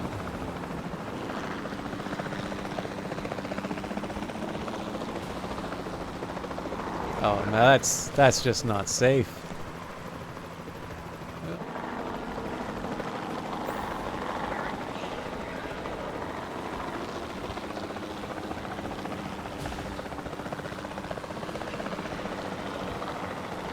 I refuse to believe that is not a clear shot.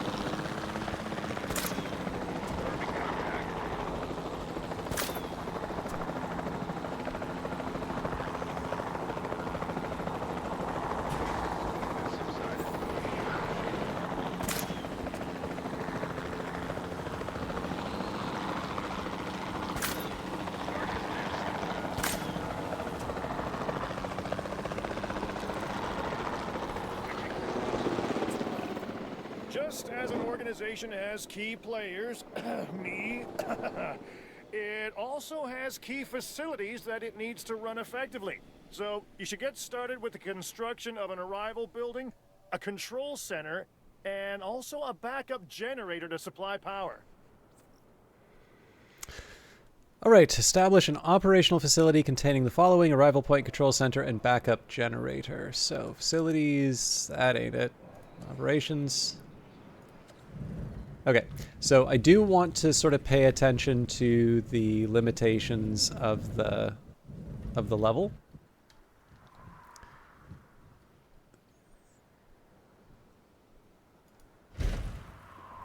So start with one of those.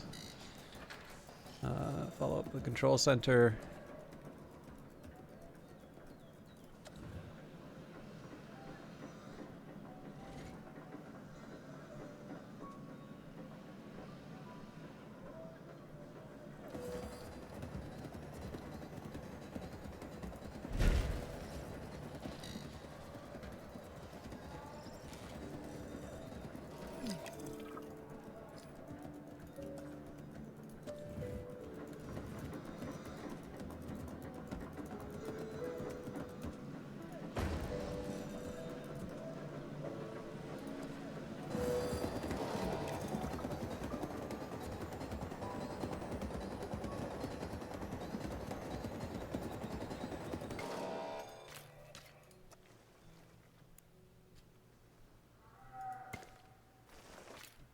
Not exactly, but good effort.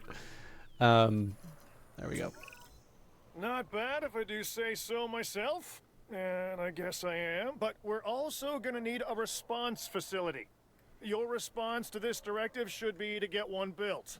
Huh? You see what I did there, huh? Response. Never mind. Don't respond.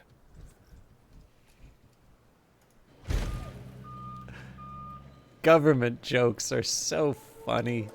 All right.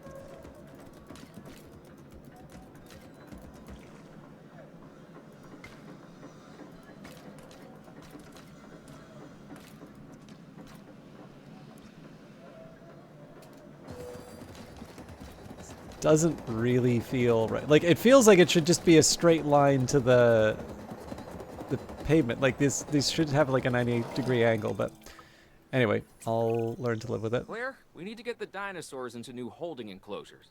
The ones we've already captured. Yep, that's right. And we'll want them awake and as comfortable as possible. Ensure the dinosaurs are awake and safely enclosed. Well, they're not asking for much. Can I even take advantage of the existing gates, or do I maybe just want to chop those down?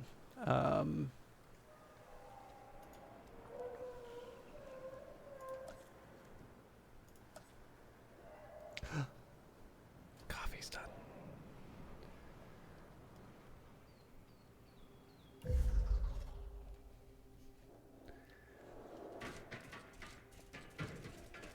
Yeah, I'm not seeing a whole lot of value in retaining that gong show, so let's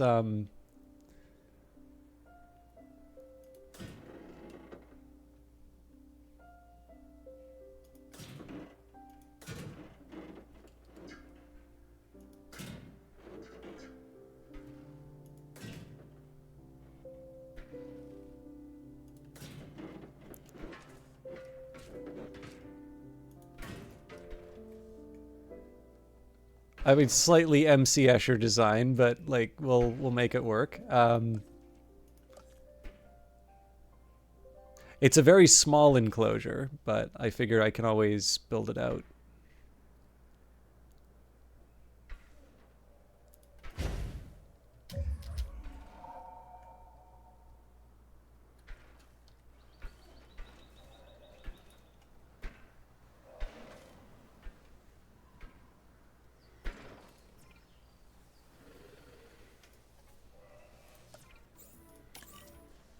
Asset collection request received.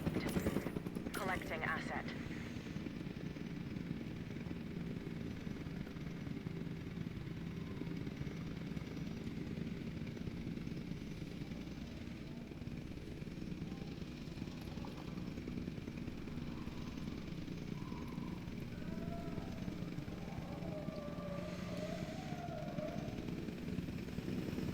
I'm curious, how many of you play Frontier games? They're probably best known for Elite Dangerous, but they have done the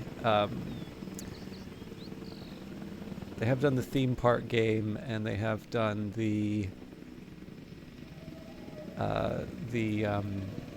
Planet Coaster, and I think Planet Zoo is the other one. Has commenced.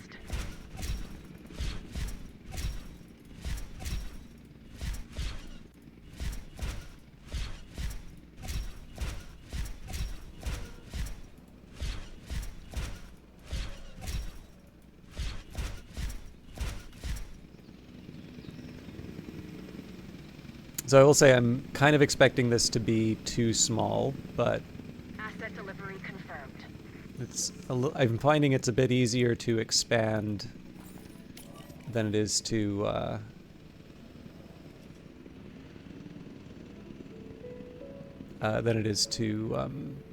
like rearrange an existing enclosure.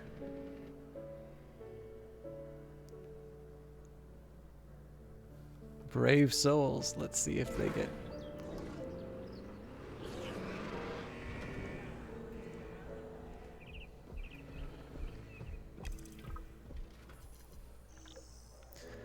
Alright, missing prey. Comfort's not great. Yeah, so it needs more space. That's completely fair.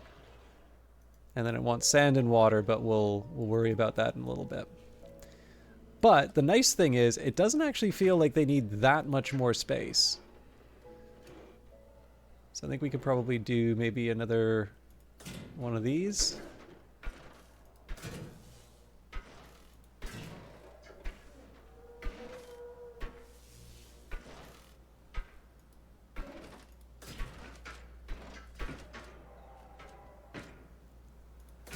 Sure, why not?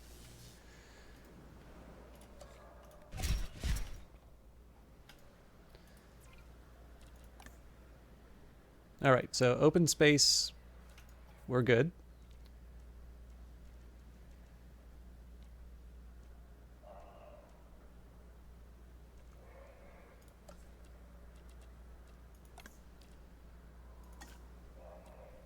I think they want live prey.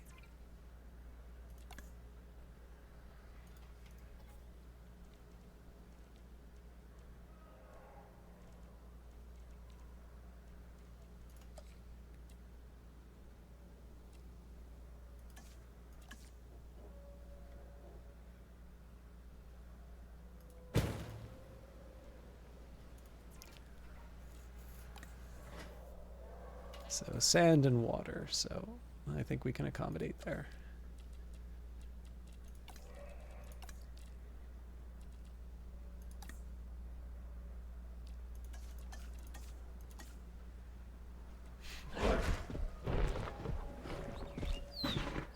Sweet.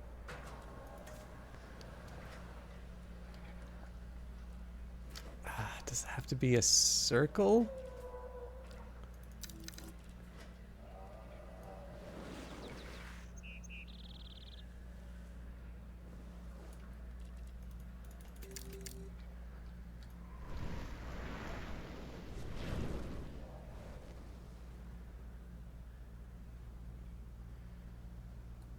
Arrakis, desert planet, Dune. All right. Water next.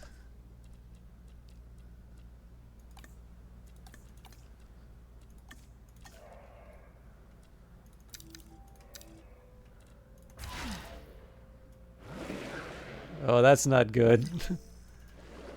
Run for your lives! The Reaper's coming!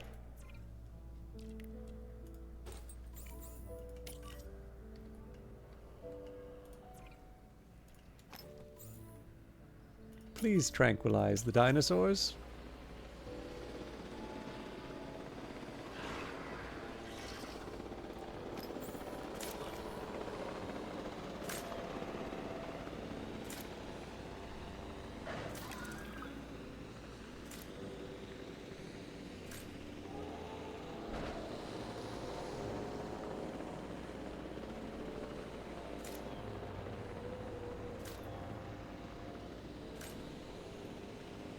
Run for your life, goat. This is your last chance.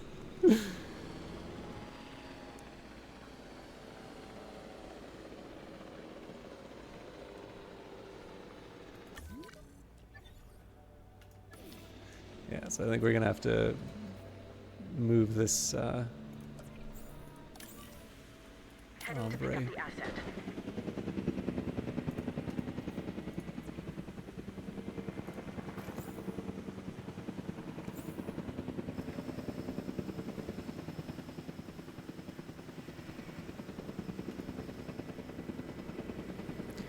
And then at this point, I feel pretty secure with the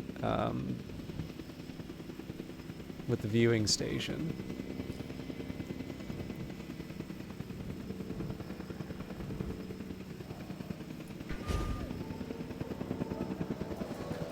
Commencing asset transit.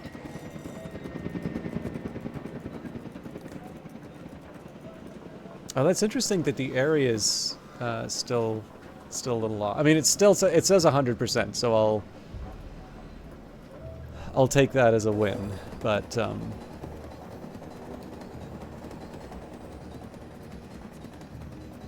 delivered.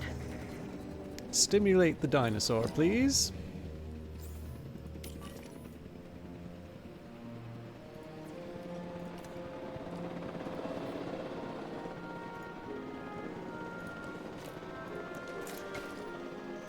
So you never played them before? Haven't played many management or building sims since OG Thebe Hospital. They had dangerous animals here?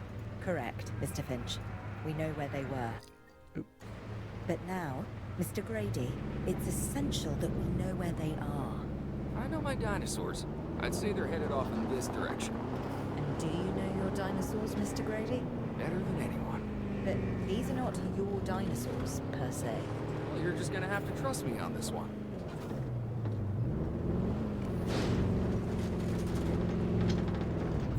I don't see a dinosaur.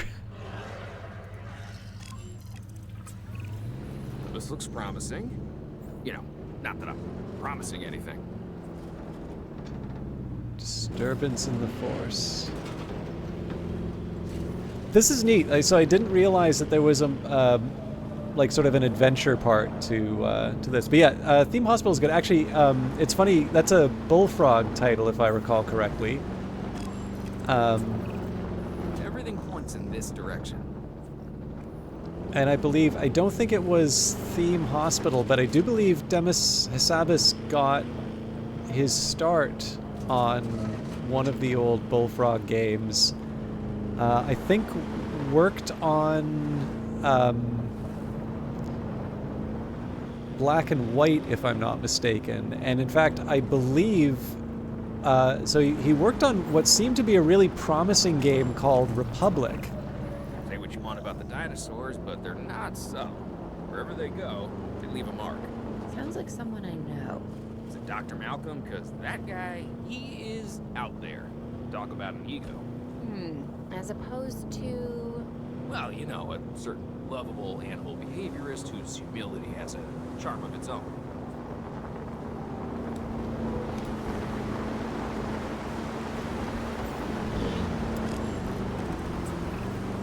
I feel like we're getting close.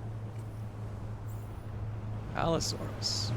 But yeah, so apparently it was sort of this political simulation, which seems really interesting. And apparently one of the reasons why the game was less successful was it was just too ambitious in terms of some of the AI that they wanted to do. And of course, you know, decades later, you have the founding of DeepMind and the tremendous impact that it that had. But it's really interesting to see. For anything, all right? It's really interesting to see gaming be sort of that first run of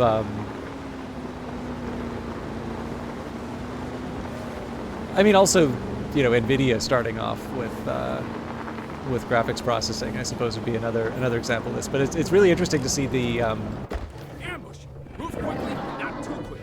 Try to chase. Move! Move! Owen, are you okay? What is happening? Little busy right now. Please tell me you have things under control. Do you want me to lie?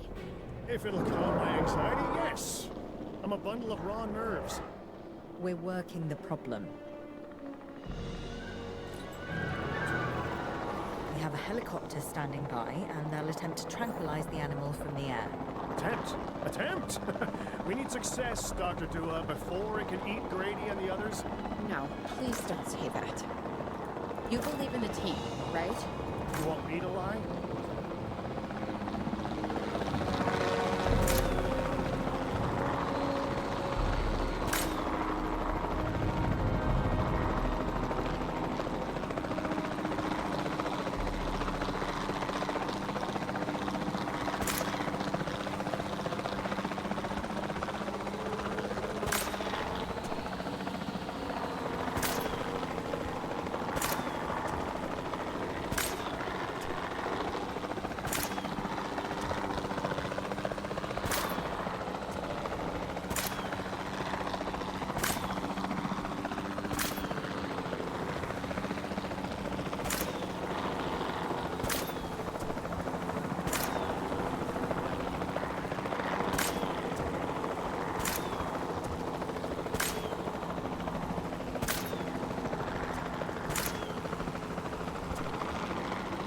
thing's eventually going to start quoting philosophy at me at like 2 a.m. With the number of drugs that it's taken.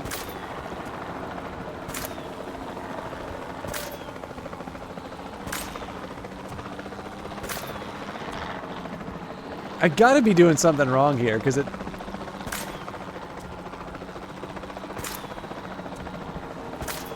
it's still at 100%, and it hasn't been going down.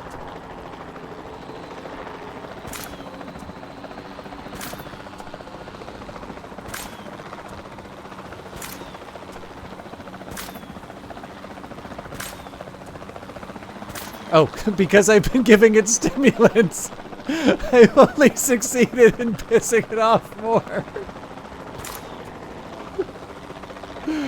That's funny.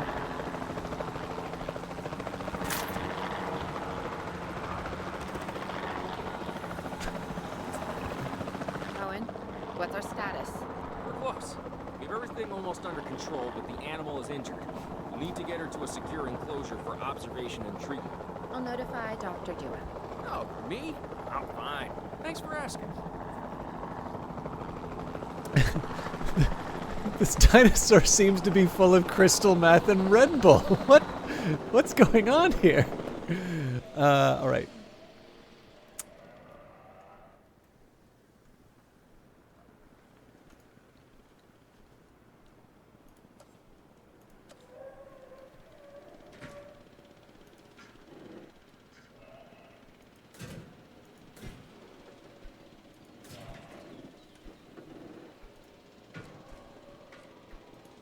I may not have left enough space for roads.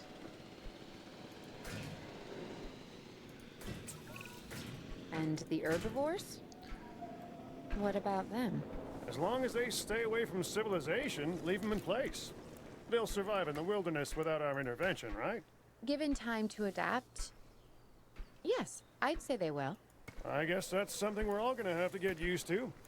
Having dinosaurs out in the world. Is that you talking, or is that the government? Claire, I am the government.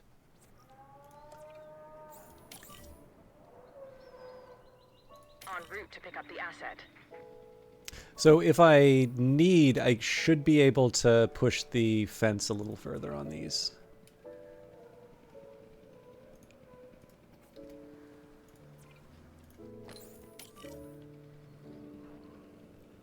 But yeah, Theme Hospital is good. There's actually a, I think it's 2 Point Company, but there's a successor to that. So there's 2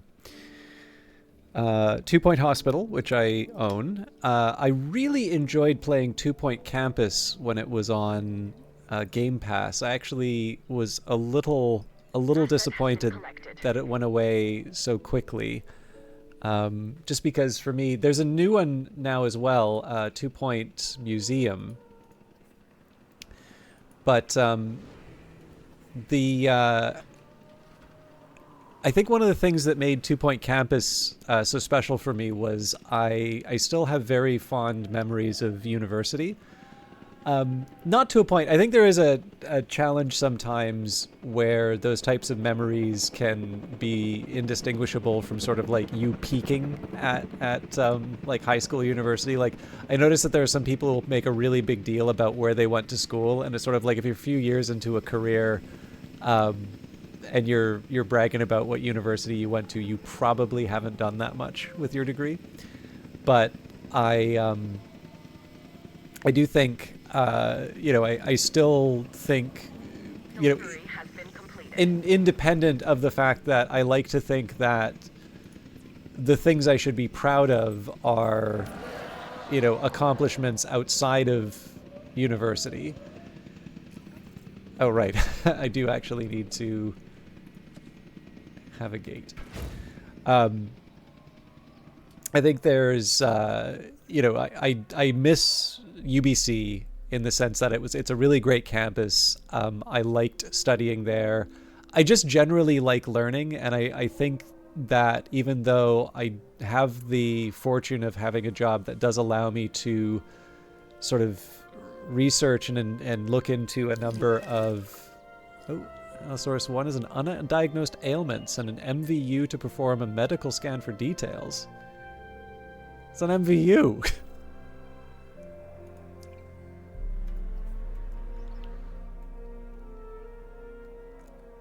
Probably it'll tell me in 9 seconds. So, even though 2 Point Museum may have elements that, usually games improve as you go through sequels. I'm going to need a paleomedical facility to assess the status of the dinosaur that they're bringing in. We'll need to do a full medical scan. I want to understand what went wrong if we're going to avoid an event like this in the future. Tight fit.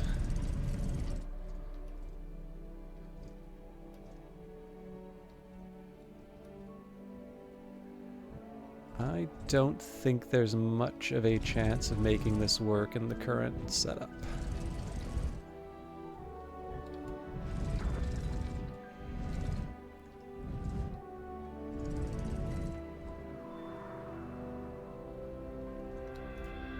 Okay, so first question is not bad for open space, but not something I'd be willing to cut back on.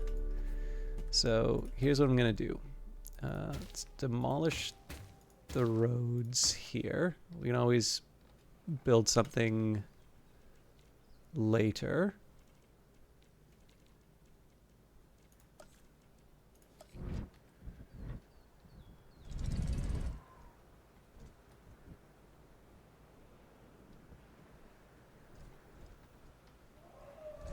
Really doesn't want me to...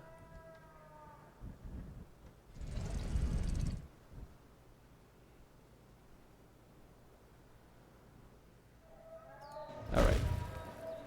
A little different from what I was planning, but I think we can make this work still.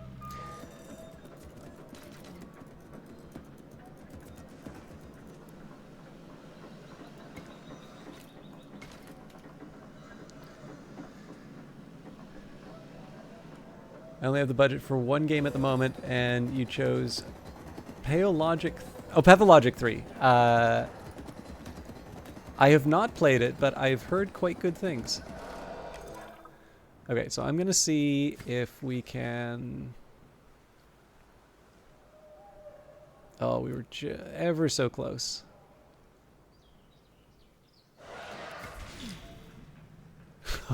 He's mad already.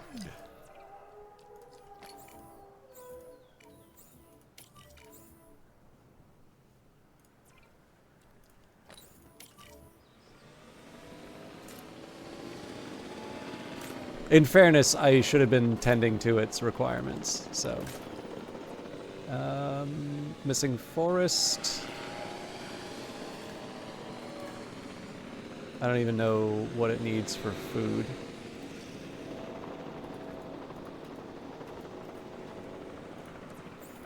Asset requiring collection.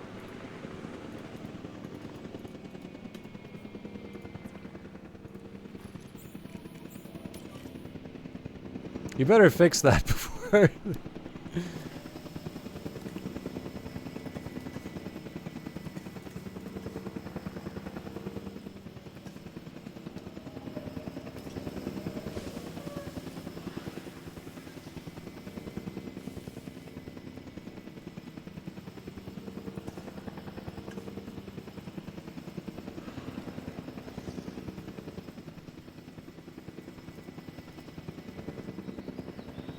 Asset being transported. Interesting. Yeah, like I said, I've heard good things, but I have not had the pleasure myself. Okay. So the big one here will be if I can... Yeah, there we go.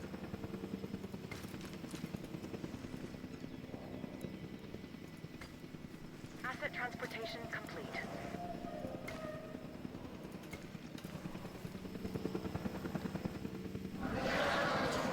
Okay. Missing open space. Fair.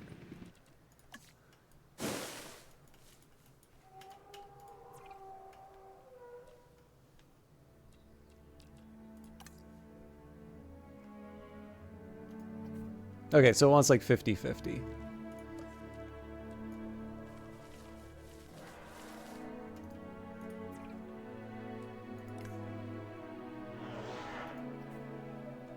Maybe not 50-50?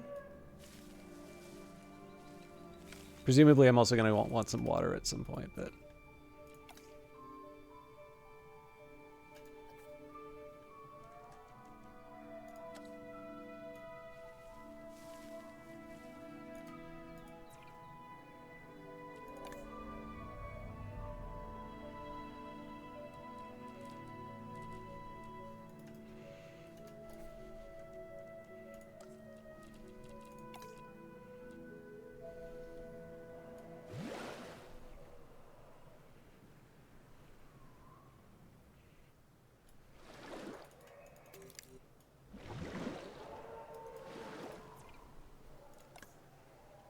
Oh, then I took away its open space doing that, so... I can sacrifice a little more forest.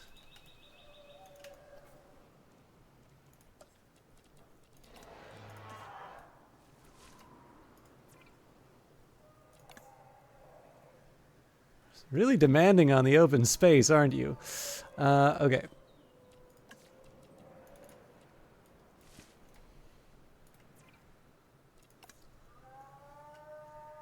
I mean, we're getting close to a point where we can't accommodate either.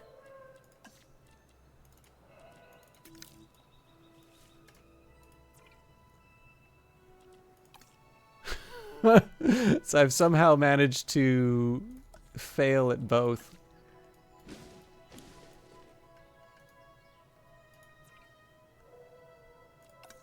Unbelievable. Okay, so I probably have more water than I need then.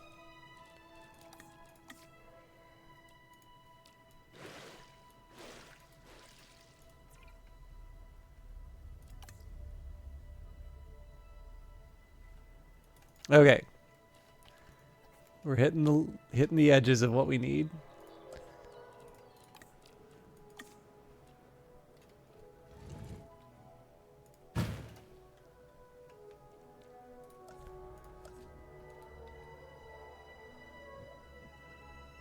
That sucks.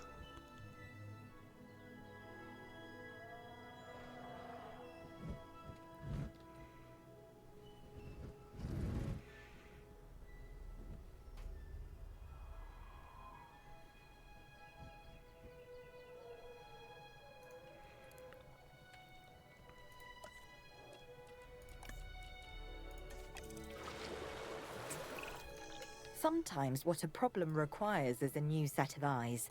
Let's hire a few scientists with the skills to diagnose these animals. Make sure they are competent with the MVU and can perform medical scans on the dinosaurs. I'm interested to see what we can discover.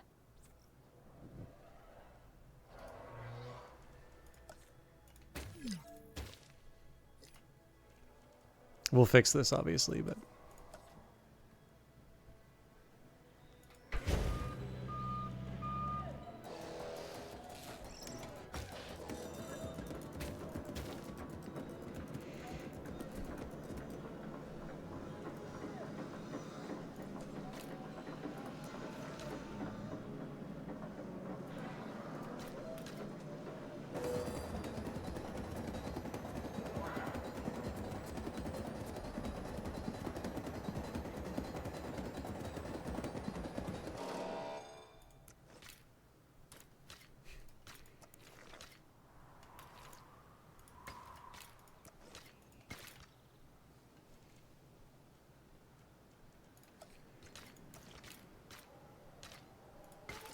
Yeah, it looks a little weird, but...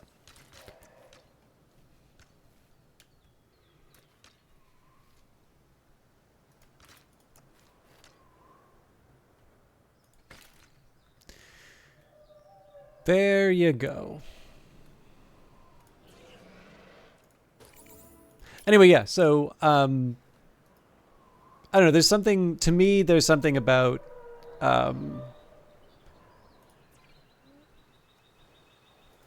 there's something about, 2 Point Campus that just happens to hit that sweet spot of, remembering a very fond place and time,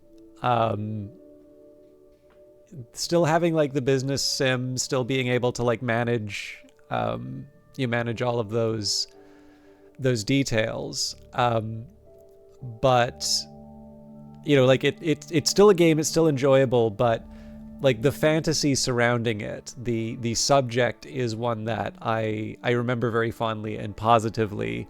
And so while I have had many fine times in museums, and while, you know, Theme Hospital was very fun, 2 Point Hospital is very much a, you know, a tip of the hat to those earlier games, I really think 2 Point Campus does a great job of just happening to tickle me in just the right spots. So, okay, I completely forgot. Scientist with a combined welfare skill of 3. So technically, we already have 1. I don't think it would be bad to go for super welfare, though. So one option I have would be Bernard Peng. Sorry, is it Peng Bernard or is it? Yeah, it looks like it. Or no, but then it's Cook Ryan. So yeah, so Peng Bernard. You know, 2's not bad, but I think there's more opportunity for growth with Ryan Cook. So Ryan gained a degree in paleobiology from the University of Bristol. They've been at the company for a number of years, working in a variety of roles. Ryan designed an alarm clock app that gives daily dinosaur facts. We're paying 72,000 more to recruit them, and about 3,600 per minute more, but I'd say the specialization's worth it. 4 scientists per Dr. Dua, so we should have a better handle on the dinosaur's medical status. Hopefully we'll be able to figure out what went wrong. Hey, if I've learned anything, it's that these animals are unpredictable. Like people. But with bigger teeth. Yeah. We should keep an eye on her. Right. Who? Dr. Dua? Yes. She's working for the CIA now. Oh, you'll be pleased to know I'm running a little intelligence op of my own. looking out for the both of us. You're a lot more astute than you let on. Smarter, too.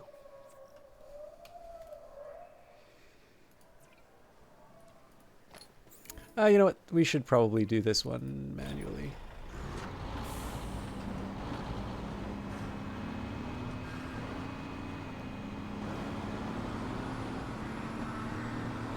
Yeah, there's some really daft building decisions on this one. That's on me, but...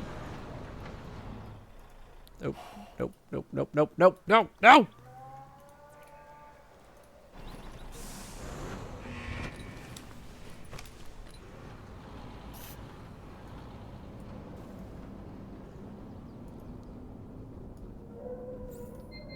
You know where to put the thermometer.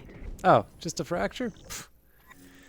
Use the MVU to diagnose dinosaur injury using a medical scan. Yeah, I think we figured that out, thanks. Major injuries require special treatment at the Paleo Medical Facility. Dinosaurs need to be transported directly to the facility. Assign a scientist to treat the injury while the dinosaur is at the Paleo Medical Facility. We have to knock that dino out. I'd suggest a tranquilizer, but you know, you do you.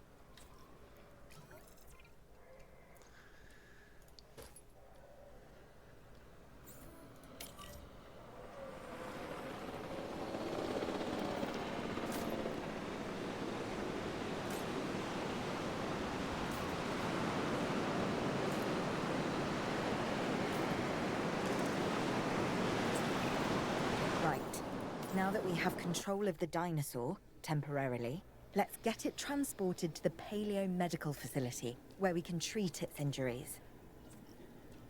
Heading to pick up the asset.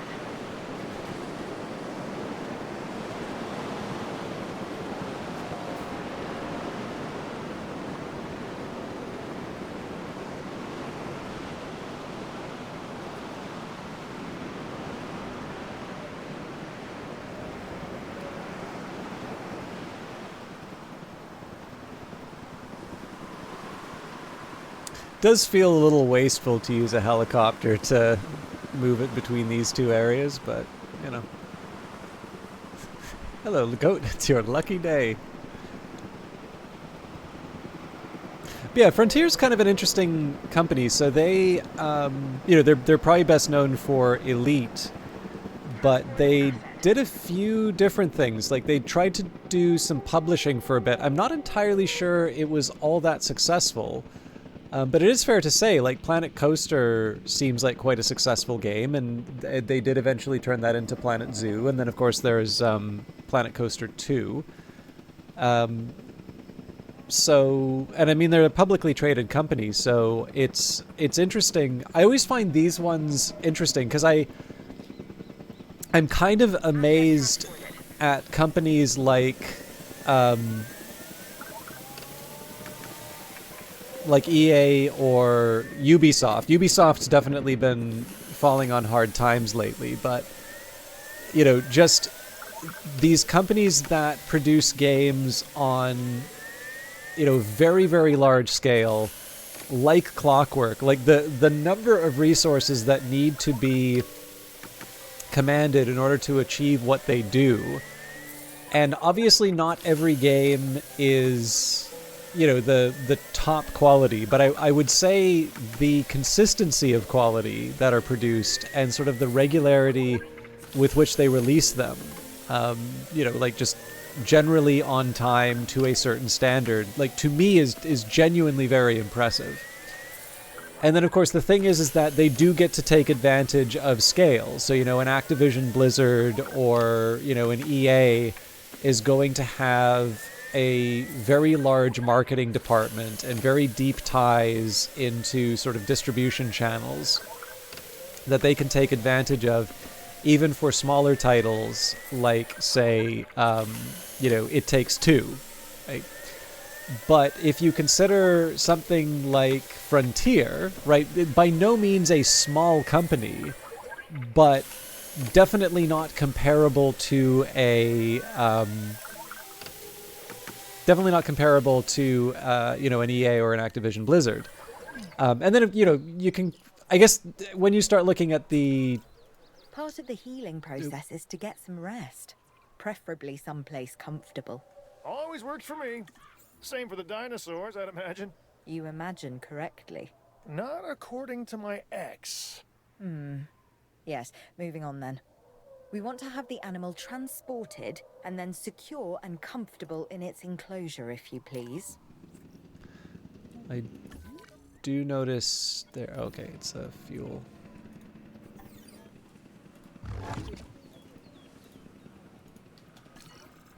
But yeah, so there's a few. You can kind of have a few degrees that you look at. So, for instance, what would you think if we were to talk about 11-bit, right? Who did Frostpunk and This War of Mine, or CD Projekt Red, which did divest GOG, and so they're sort of a pure play game development company now. One that's actually kind of interesting to look at in this space would be Epic, because of course, if we're thinking about around the time that Quest for Glory was made, they would be developing games, or they would sometimes even be publishing games. So for instance, like One Must Fall 2097, I don't believe was developed by them, but it was published by them. And then, later on, they will make Unreal. But what does interest me is I feel like Unreal, I feel like a large focus of that was very much about the engine development. Because if I recall correctly, Digital Extremes was brought in as part of the development. So I don't know what the division between design and oh, cool, we finished. I don't know what the division of labor looked like for that, but clearly Unreal wound up powering a lot of stuff not too long after it was released. So I think there was like a Star Trek game. I think Deus Ex is probably one of the better known. It's really funny, you can kind of tell when Unreal was a big thing when you play old games, because all of a sudden games of a certain age all have really shiny floors. That's the one thing I remember about the bit. We did play a little Deus Ex. I never finished it on stream, but man, I almost ran out of money on that one. But yeah, it's the reason why I think Epic's kind of interesting when you compare from these cases. So there does seem to be sort of a shift in terms of priorities. So, probably the next big era for them would be something like Gears of War. But it also seems like there was a really conscious decision made at some point to say, we are betting the farm every single time we make one of these things now. And I think Tim Sweeney's even on the record saying that, for something like Gears of War 3, effectively the development model they were looking at was anything short of a bona fide hit would effectively bankrupt the company. And you just cannot afford to do that. If you are Disney, you can afford to swing for the fences with a couple of just massive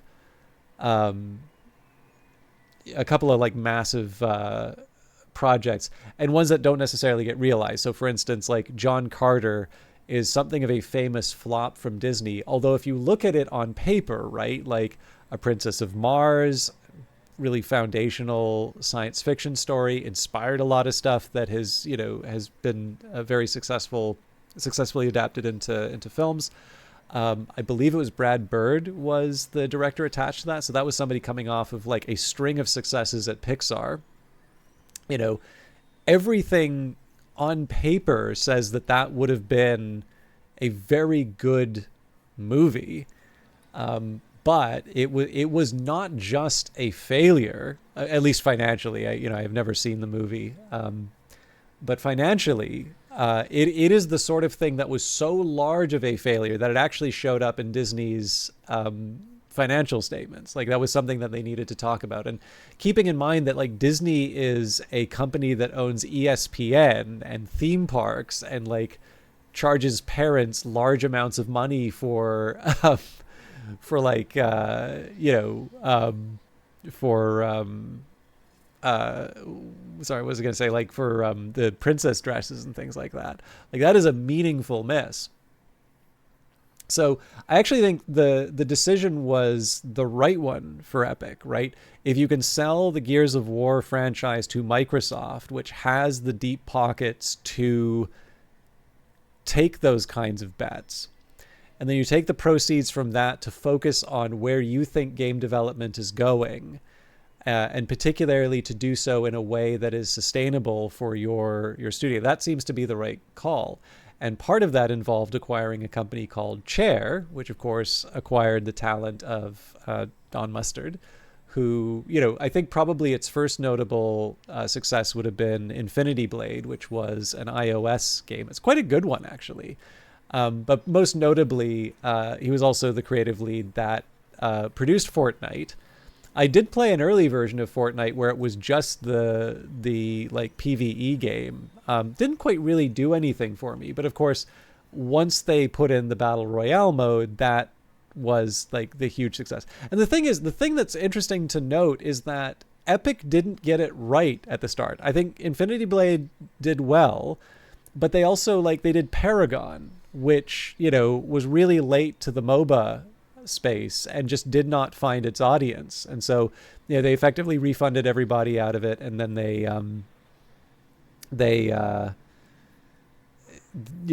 think they released all of the assets. They've always been able to, I think they've always been able to rely on some level of income from the engine side of things.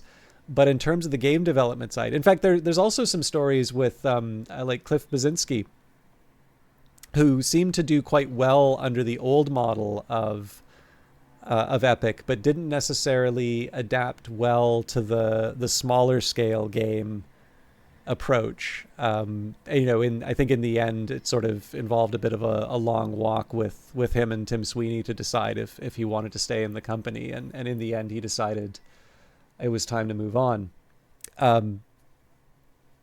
But what did... the reason I'm saying this, it's interesting to see the shifts, because in one sense, right, Fortnite became such a big thing. It seemed like they could do no wrong. But of course, they have yet another round of layoffs, very deep ones, because it does sort of seem like the forever game is not a forever game. And the cuts really do seem to be on that creator side of things. So a lot of art, a lot of the things that are about generating new material for people to engage with. So, and, I will be honest, I was quite excited to see the Epic Store come out. And this is just, it's a pure consumer thing, right? I will say, especially for ex-Microsoft people, Valve has been a relatively benevolent actor with market power. I don't think it's been perfect. I'm not crazy about the fact that they enforce a certain level of parity for prices. I don't see that being particularly consumer friendly. I understand why they do it, and I think their enforcement of that is, relatively decent.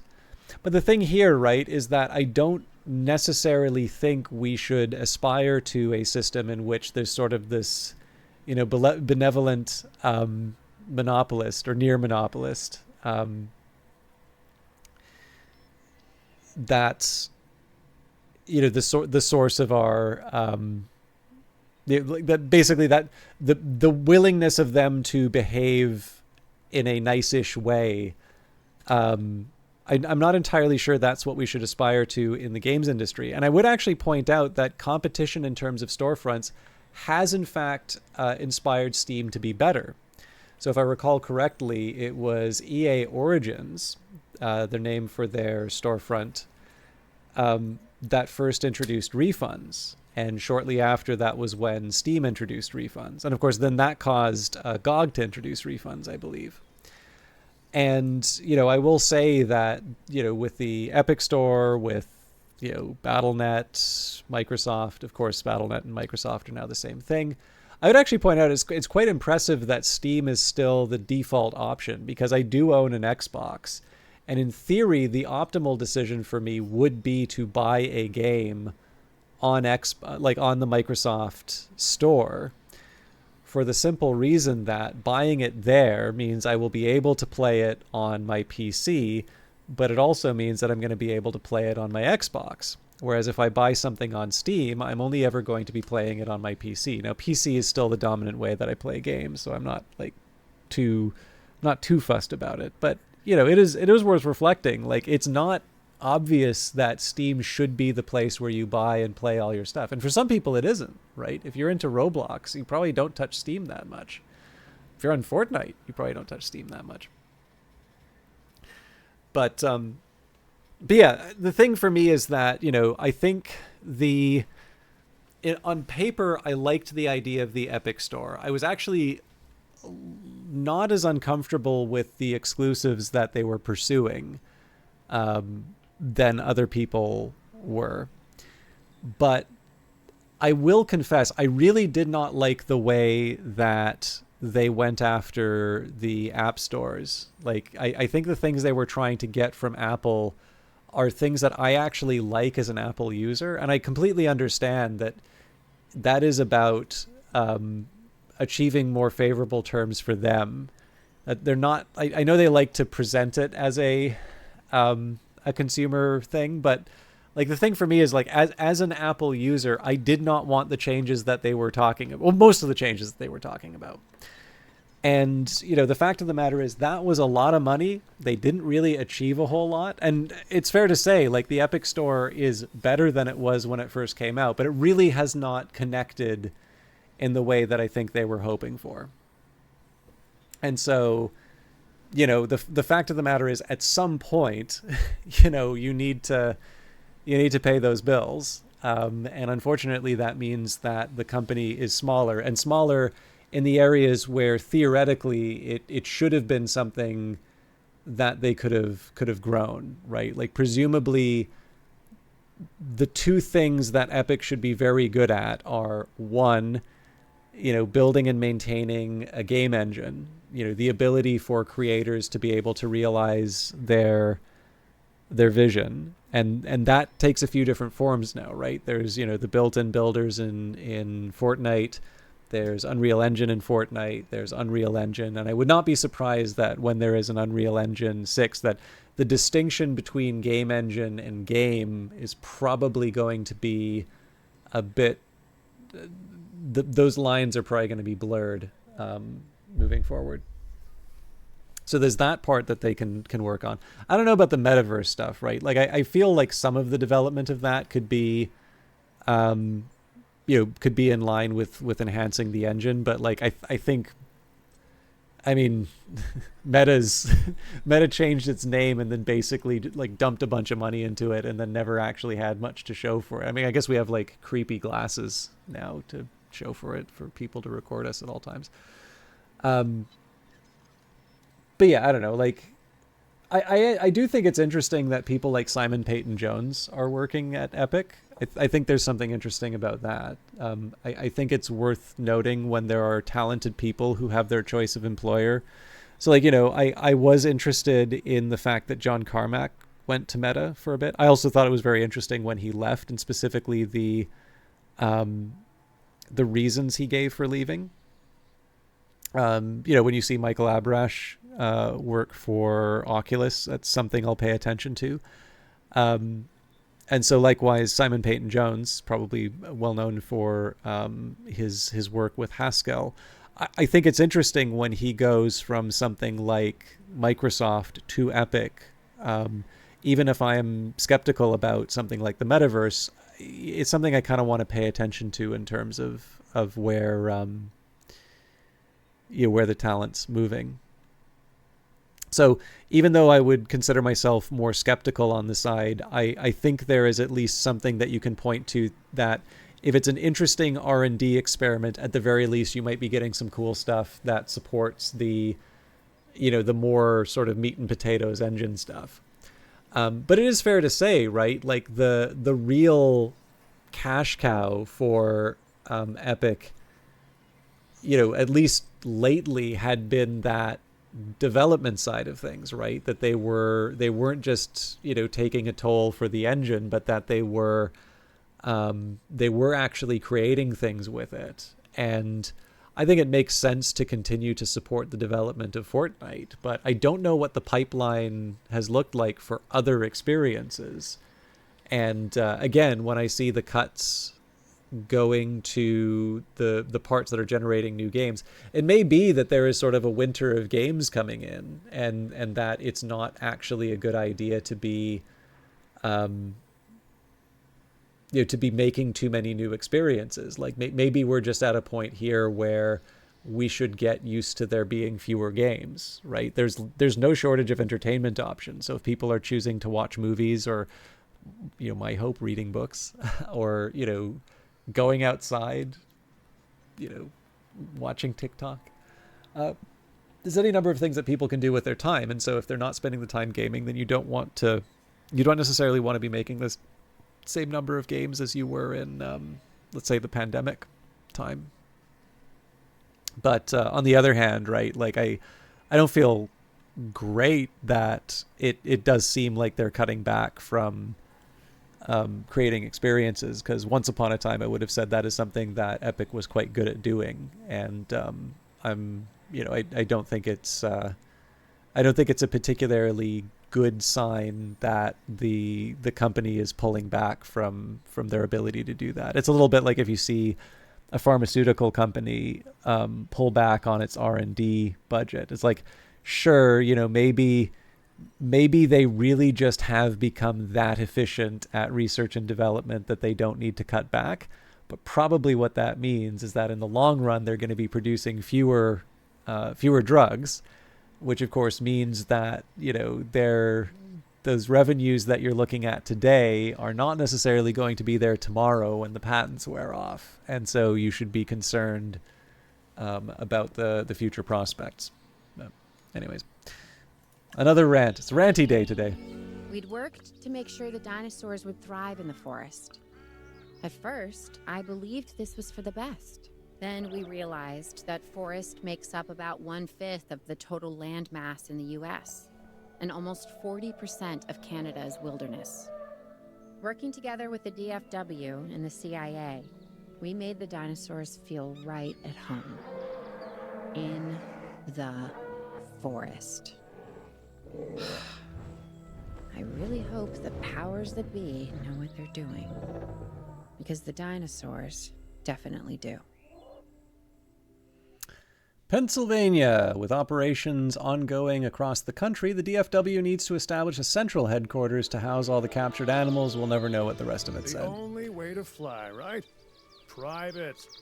Away from the hubbub of the public. No prying eyes asking wordless questions I don't feel much like answering. Now, call me crazy. You wouldn't be the first. But we need to centralize our operations, and that's why I've chosen this location. Well, okay, I didn't choose it myself, but I was part of the process. I mean, I got the memo. The Appalachians have long been a place where people can kind of disappear, whether on their own or with the help of someone else.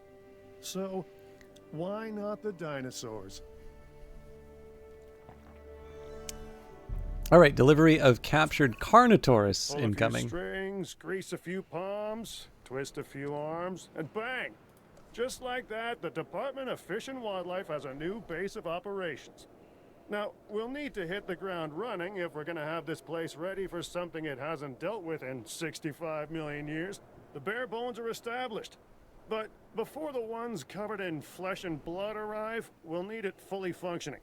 Owen and Claire are already on site. They'll have more info for you. Dr. Dua will be coordinating your activities. And me, I'll be managing expectations and staying an arm's length away from the meatosauruses. Oh, wait. Arm's length is probably not the best choice of words. We may need some additional hands on this one. Mr. Lambert? Standing by and ready to go. Just give the word. George Lambert is an expert ranger who worked with us in the islands and is now with the DFW. He and Owen will deal with the dinosaurs, while we address the facilities. There are a number of animals from your previous captures that will be coming your way soon. Delays are unacceptable. Understood. We'll start with the construction of animal enclosures. We'll catch him, you keep him. That is... that's government work. Let's try that again.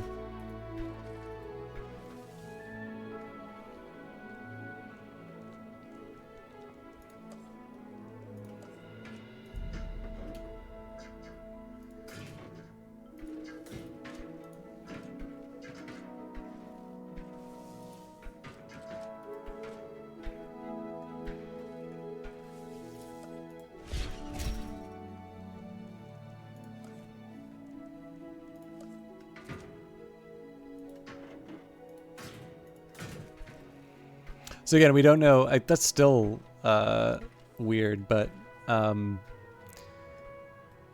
this may be too small. But again, we'll sort of build around. And how do I want to do this?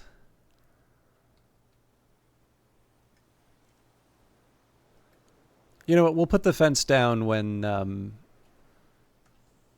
the Carnotaurus shows up. There's a couple things I do wish that this game would give me. So advance notice in terms of the dinosaurs' requirements would be good. And maybe just some idea in terms of like what the relative spaces mean. Because obviously I was muddling around, like just sort of tweaking certain settings and things like that. But if I could just get a rough idea in terms of like, okay, this, you know, here's the proportion of the enclosure that it needs to be. Okay, we've got 2 of these things. Transit has commenced. We have new arrivals that will need food and housing. I'd also suggest keeping a close eye on these dinosaurs until they settle into their surroundings. Lambert's right. They've had a taste of the wild. Confinement may not sit well with them. Okay. We make no assumptions and pay attention to all the details. Good.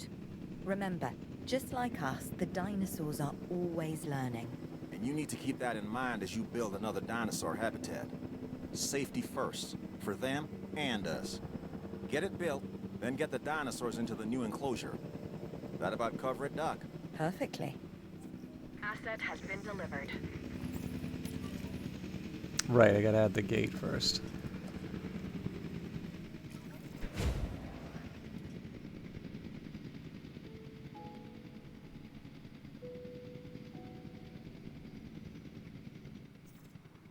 Actually, knowing that, I'll maybe add the gate here. If they're just going to turn around like this.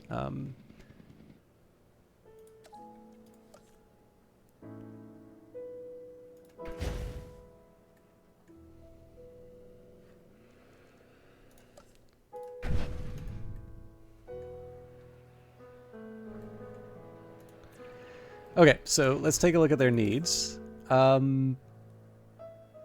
Not too bad, actually. So let's put down the sand and water.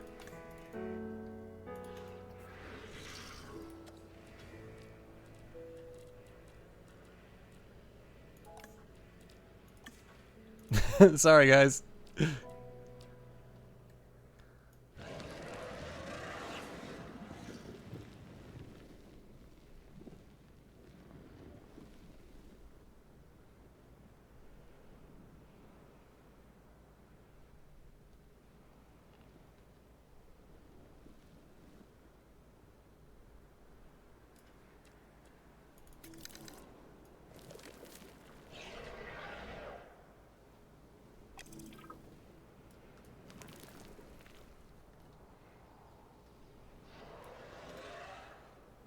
Okay, so yeah, it's obviously it's going to want the prey, but let's worry about so decent on the.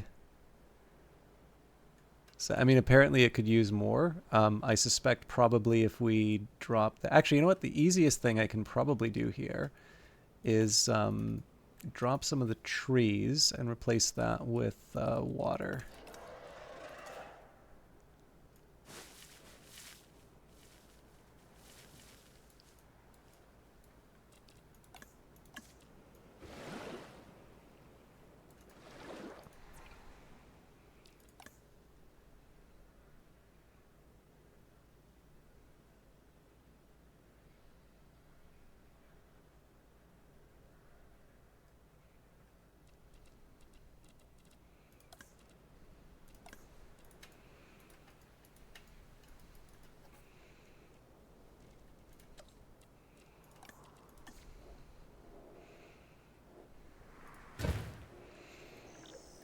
All right, so overall, I'm actually feeling pretty good about that. So we'll add the viewing area.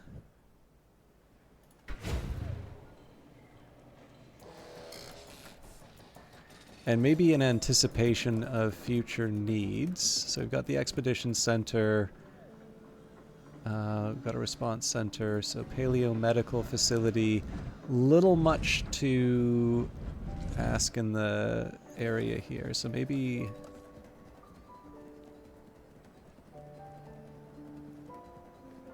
Science Center?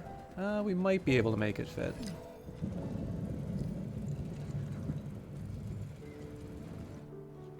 Nope.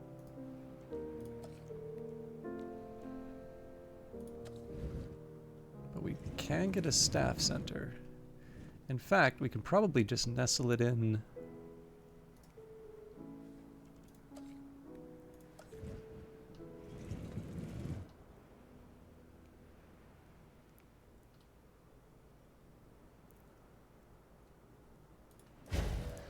Okay.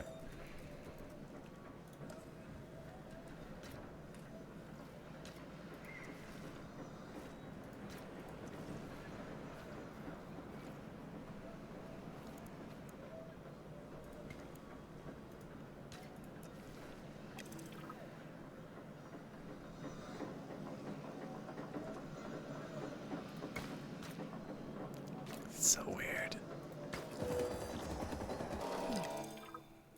Oh man, I really do need to learn to line these up a little bit better, but that's fine. We'll make it work.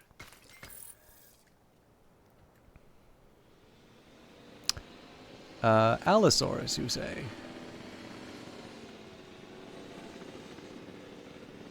So, I mean, the game has been pretty clear that it wants me to keep the dinosaurs separate.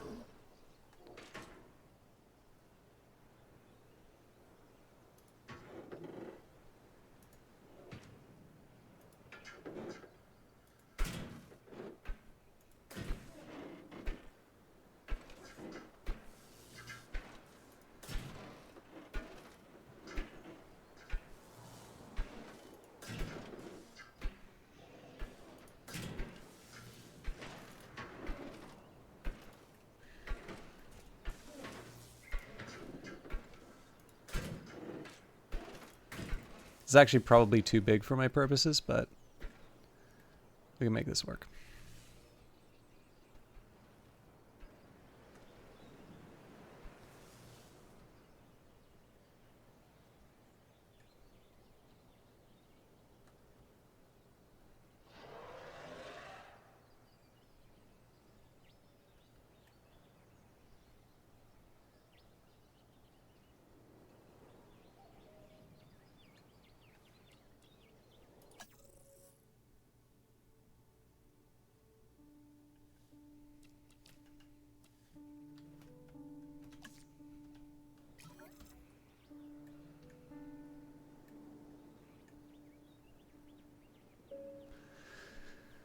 All right, 10 seconds, we will see the Allosaurus.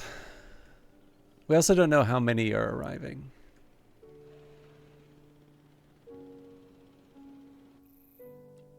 Just one.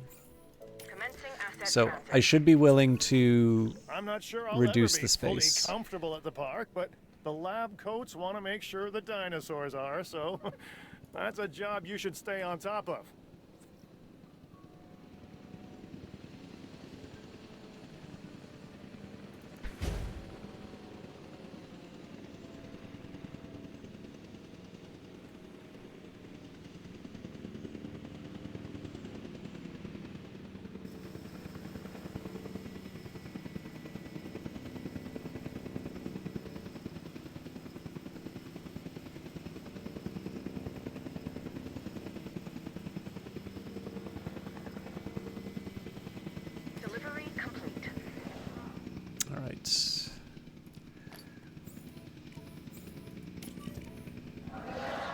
Actually, it looks like...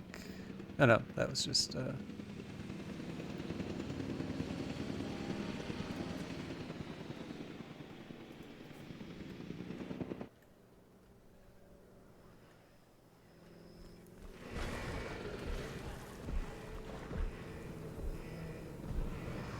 Get him.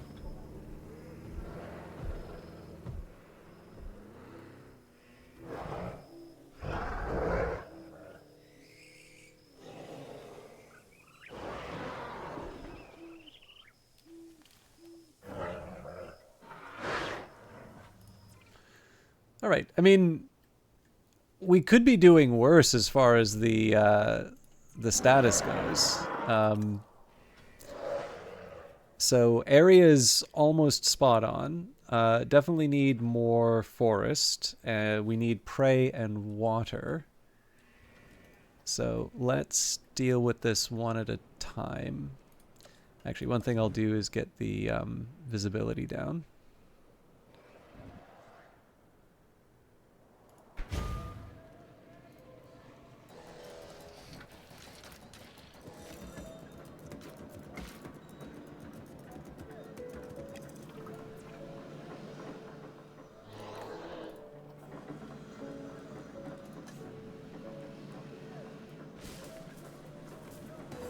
Oh, this is great.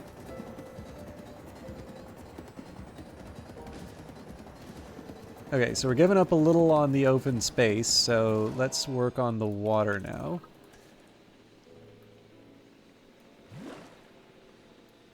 Yeah, I had to give up too much. Okay, there we go. Yeah, so let's cut back a bit on the forest. Oh, now I've just made it worse for everyone. Okay, let's. Okay, we've got the open space again.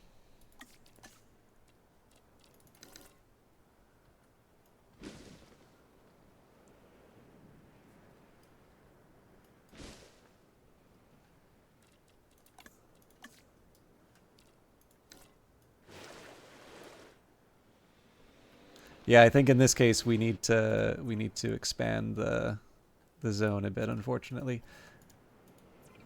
I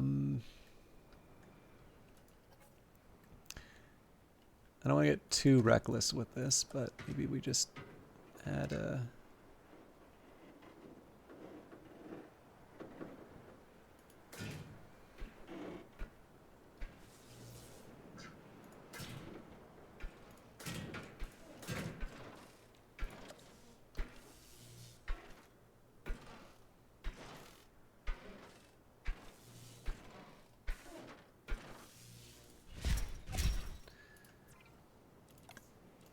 All right. So it seems to me like I should be able to add a whole lot of water here. I don't think it would hurt to add a bit more forest up here. Oh dear.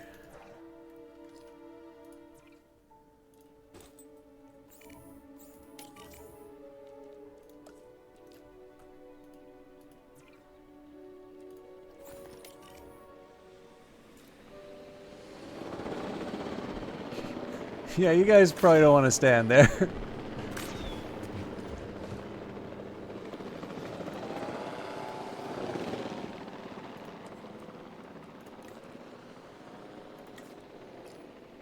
Plus side, we saved on feeding.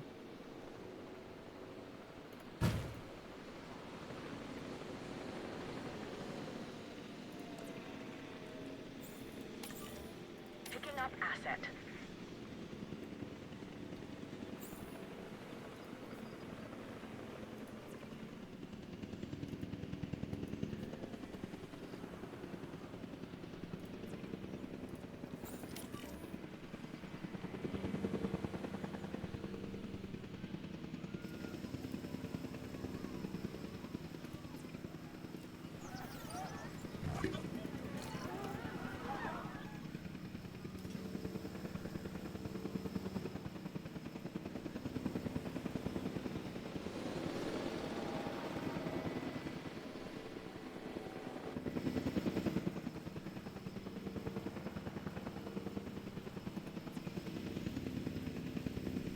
Asset in transit.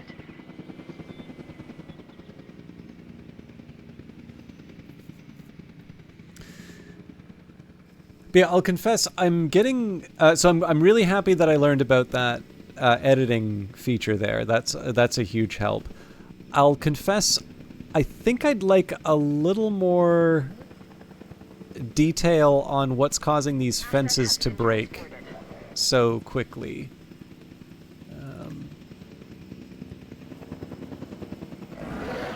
You know, he used to have enough area before.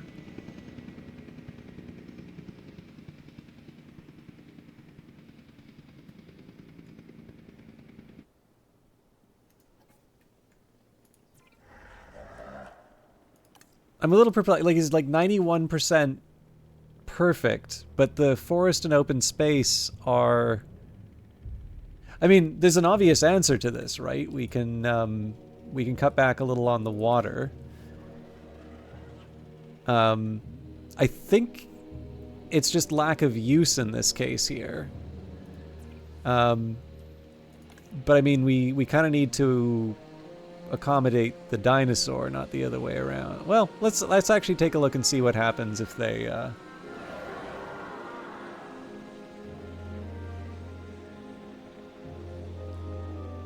Okay. So I'm gonna do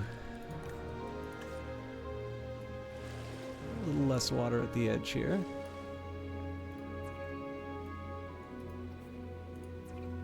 Yeah, you know what? That's fine.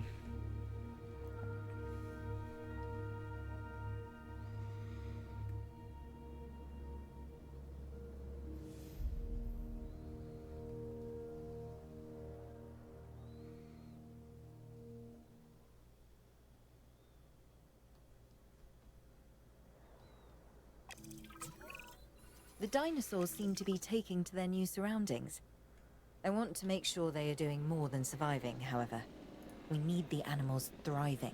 As I'm sure you understand, our research is more valuable when we have superior specimens in their optimal conditions.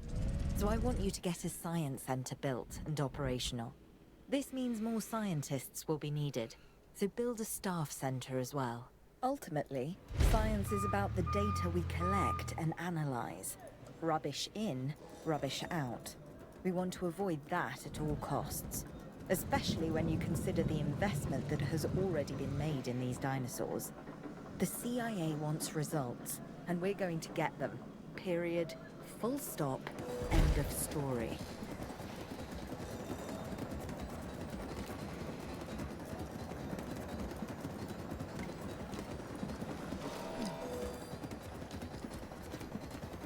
Come on, you can do better than that.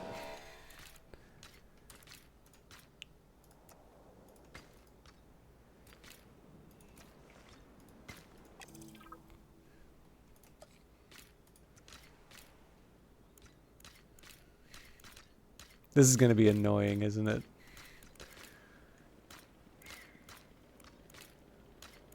Hardest problem, hardest pathing known to man. Whatever. Lambert here. We could really use an expedition center. Get one built.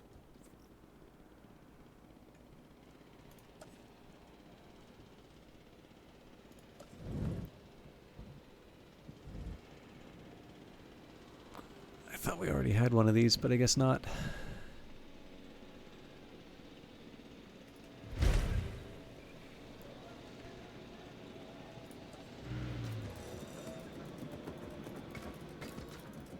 Good Lord, no.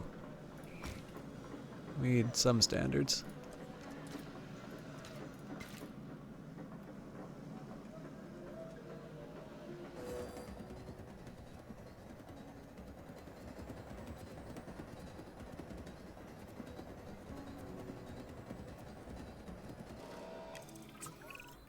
Okay, Dr. Dua and that guy Finch must be getting pressure from above, because they want more animals rounded up. Check the expedition map and dispatch a remote capture team to a hotspot. I'll do what I can on my end. Incident alert. Our operatives in the field have received an incident alert about a dangerous dinosaur proximity to the public in the outskirts of St. Louis. 2 injuries have been reported, and we need to send a live capture expedition immediately to capture and contain the threat.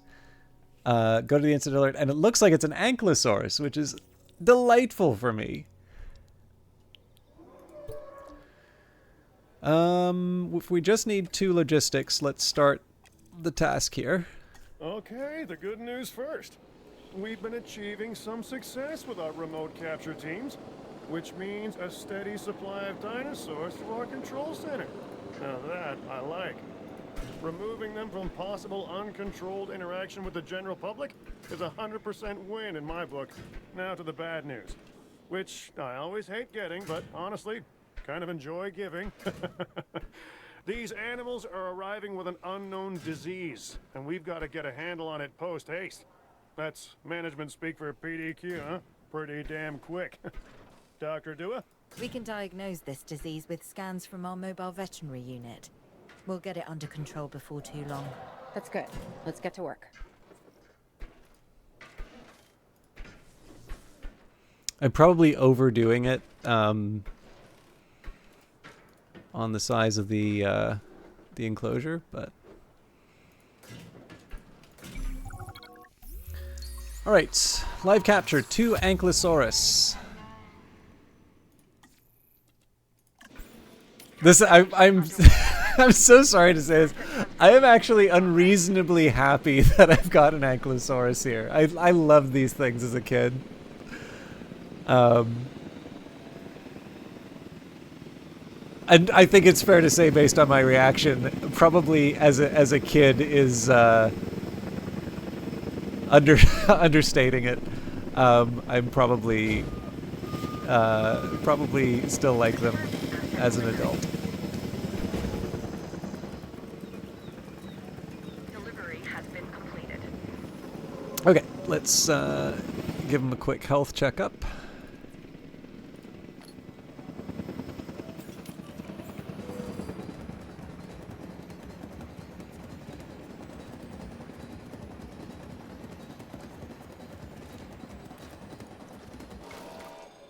I probably should have anticipated high concentration on the paths.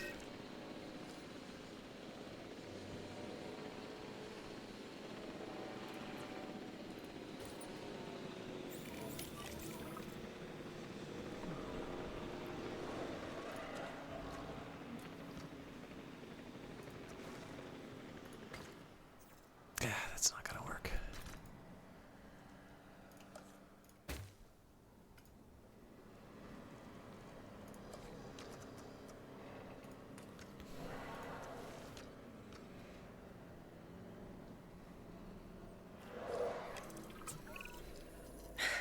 You have to understand something. Owen and I signed on to this project because we want what is best for the dinosaurs. Not for them to be exploited or engineered, hacked and spliced and compromised. They deserve a chance at life as much as any other living creature. Honestly, perhaps even more, as the miracle of science gave them a second chance. So, do the research, find the cure, and then let's use it. Or the dinosaurs die. Again. And listen, that's not going to happen. A dinosaur is suffering from a disease with an unknown cause. This disease must be treated by an MVU. Research the relevant cure at the Science Center. Click on a dinosaur to view the ailment information, including disease effects and what steps to take next. Okay, so I'm going to start by slow down. The other thing I want to do, so I suspect, yeah, it's too much to maybe.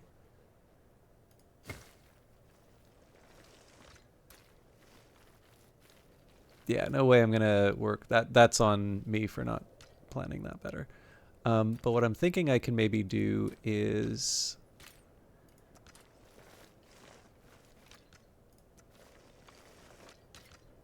doesn't have to be that curved.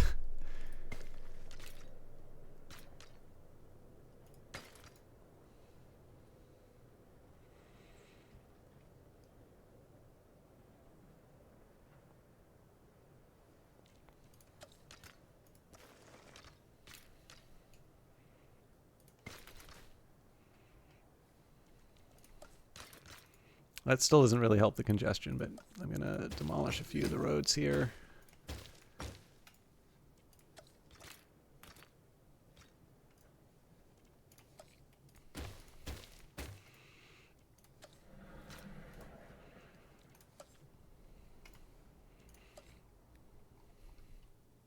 So I do actually have a plan here. I'm not just being a complete ass. There's got to be a way. So I don't... Oh, come on.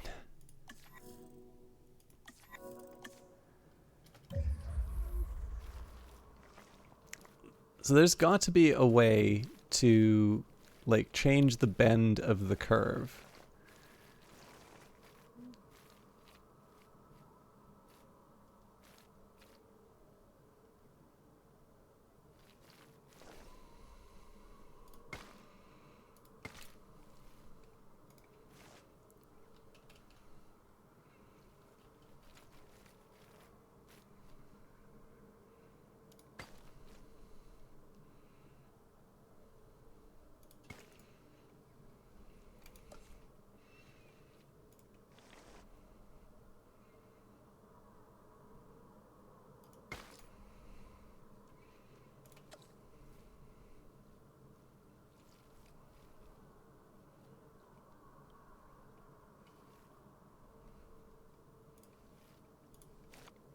I actually don't know if this is any better, but hopefully it is. No. All right. So, disease causes infection, causes dinosaurs to become dehydrated. This disease can spread throughout the park and is caused by parasites. So let's get to work. Insufficient skill.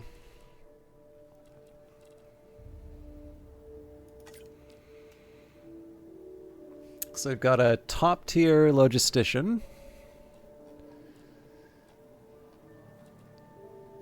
So what might be nice here, just to round out my team, so we don't have anybody who's like great on the science front. So let's try and recruit talent on the genetics side. Now he's not great at logistics. And in fact, his peak... So Joyce Brownlee might be the better call. It's funny, like, I can get Sour and... Okay, yeah, altruistic.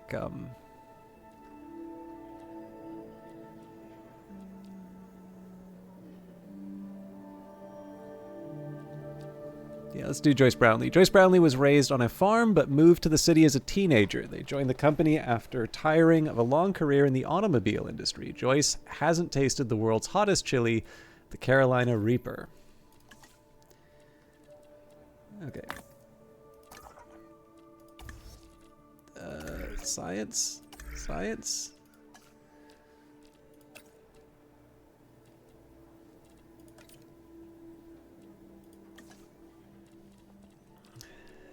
Okay.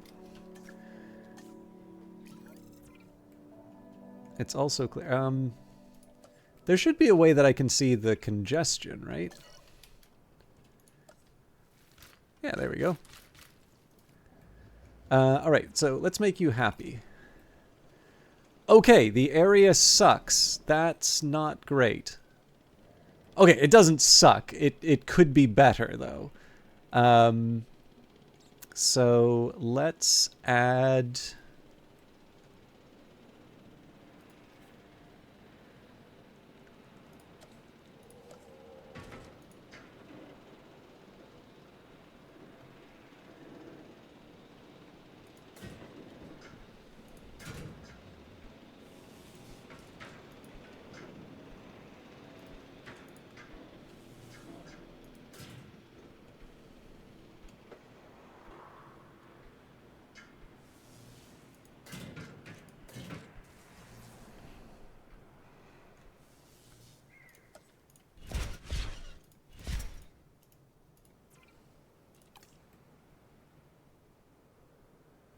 Okay, better area-wise will likely get even better over time. I think they'll go to fill the space. So let's start with the water this time.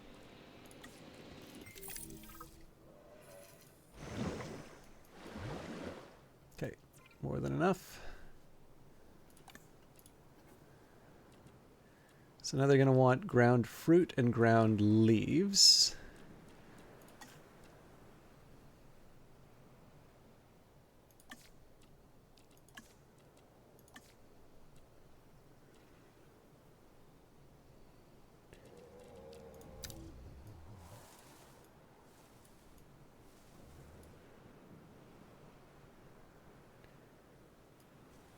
Okay, still need to keep adding the ground fruit.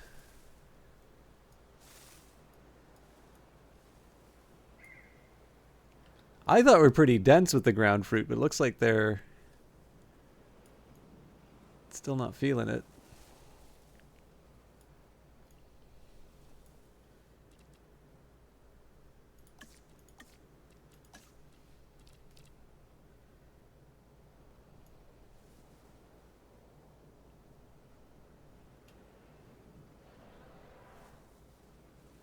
Okay, there we go. And then ground leaves.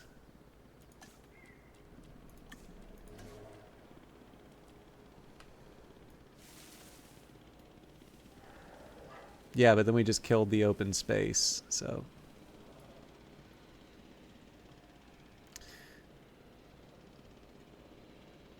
Which isn't actually a tragedy, because I believe we still have some visibility. Yeah, so we can sneak a little bit more space.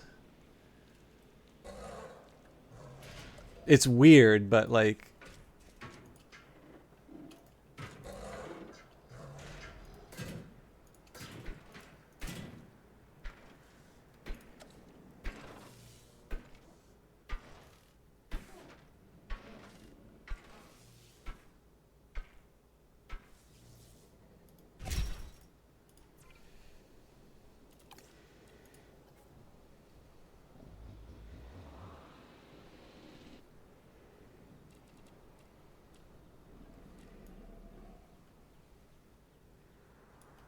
Yeah, it's still not enough for the open space, though. How are we doing with our friend over here? Oh. Everybody's getting diseased.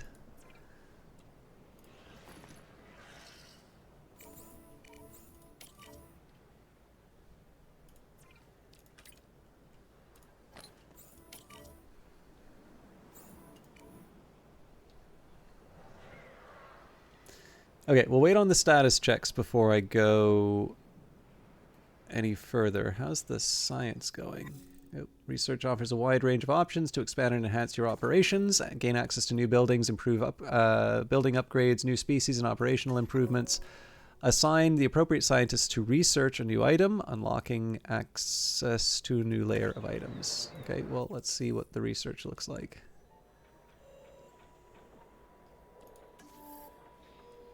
Ah, we've already done the... Okay, my bad.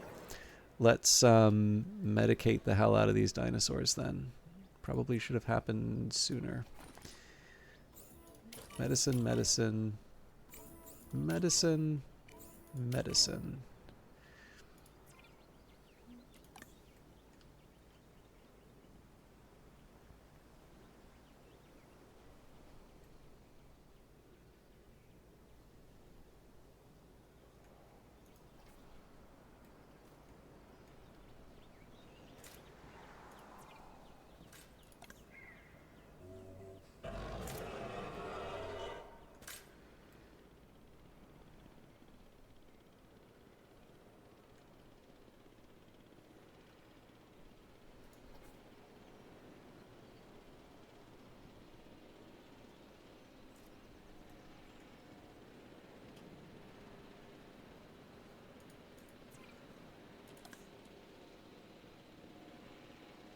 Okay, so I mean, overall, they're pretty happy with what they've got here, but I am going to need to expand the area to handle the Ankylosaurus. So we'll go over here. I'm also going to have to encroach a little on the water, so I have some ideas on how to fix that.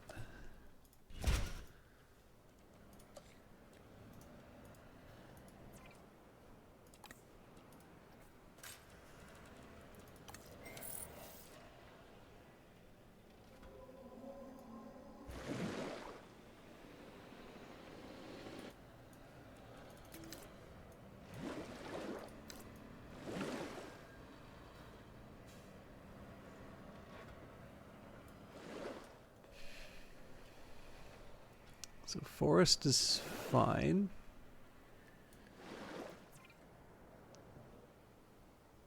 I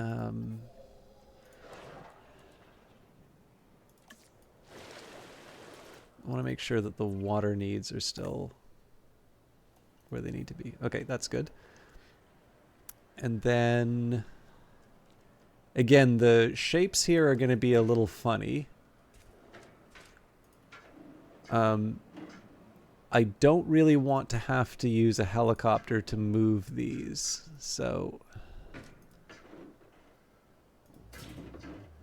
Ah, come on.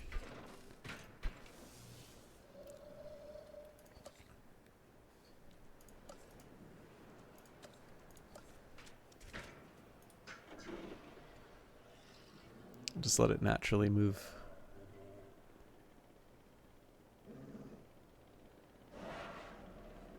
You can do it, my friend. See that tasty goat over there? I know you want the tasty goat.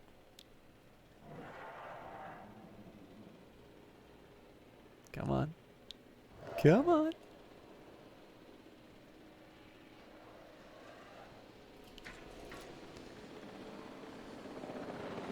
While we're waiting,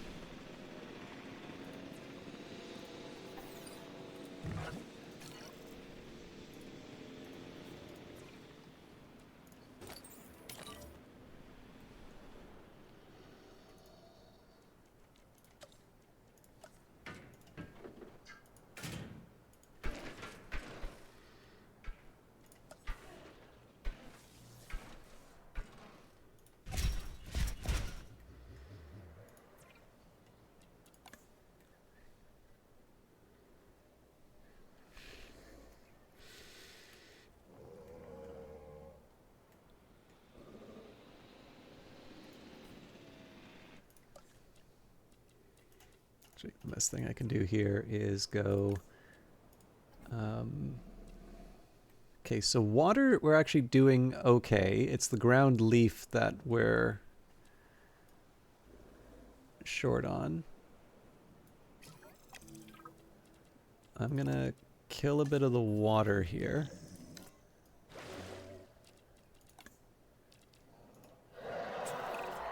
Dr. Dua, this is Lambert. I've just received word that you'd like us to increase our capture efforts. Can you confirm? Yes, that's correct. We need to grow this facility, which means we need more animals. It's time to stress test our systems and make sure we're capable of managing both the science and our operations. Understood. My teams are standing by. We still have a number of dinosaurs in the wild. Plenty of targets to bring in. Assets. And yes, this will be an ongoing mission for us moving forward. Okay, complete the DFW headquarters by increasing the asset rating. Increase the asset rating of your facility by sending out expeditions to capture new species and ensuring that they are comfortably enclosed and visible to your operatives. Which I'm very much looking forward to doing, but perhaps cohabitation. Each species has a territory type. Check for details in the dinosaur's territory panel. If a dinosaur's territory cohabitation preferences say it likes another territory type, they can share space without being uncomfortable. If one species dislikes another species, they gain cohabitation discomfort if their territories overlap. I'm going to take a minute here to say, okay, ground leaf building upgrades. Certain buildings have a number of possible building upgrades that can be applied to improve their performance. Research new building upgrades and the ability to add a second slot. Apply a maximum of 2 unique upgrades to each building in the Upgrades tab of their info panel. So, still looking for the ground leaf. So I don't want to mess with the water too much.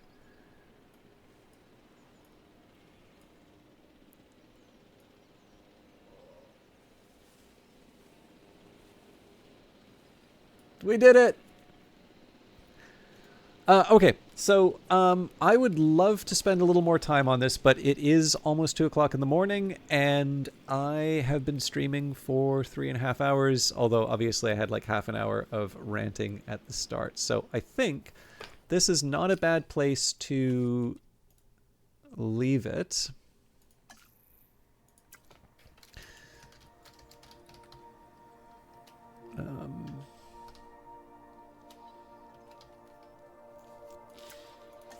So what I'll probably spend some time figuring out how to increase the asset rating on my own. Like I said, I'm very happy I got an Ankylosaurus. I didn't actually spend a whole lot of time following this magnificent beast, but I do like that there's a photo mode, but I haven't really seen the need to follow through on that. What I should do is actually like take the view from the gallery. Yeah, what I definitely want to. I feel like this is kind of where they start taking off the. I feel like this is where they start taking off some of the training wheels and start telling you it's like, yeah, you need to start like filling this park full of stuff. Like I said, I'm actually quite intrigued by the way that this works, because I believe Jurassic Park Evolution did.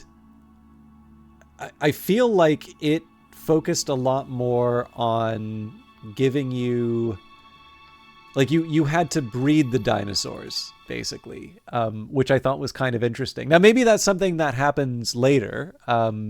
It's generally, I think, it's a little unusual to me, let's say, if a game takes away features. But on the other hand, if it's something that they'd received negative feedback about, I absolutely can believe that changing. So, a decent example of this would be that while I get the impression that BioWare really wanted to have more sort of planetary exploration and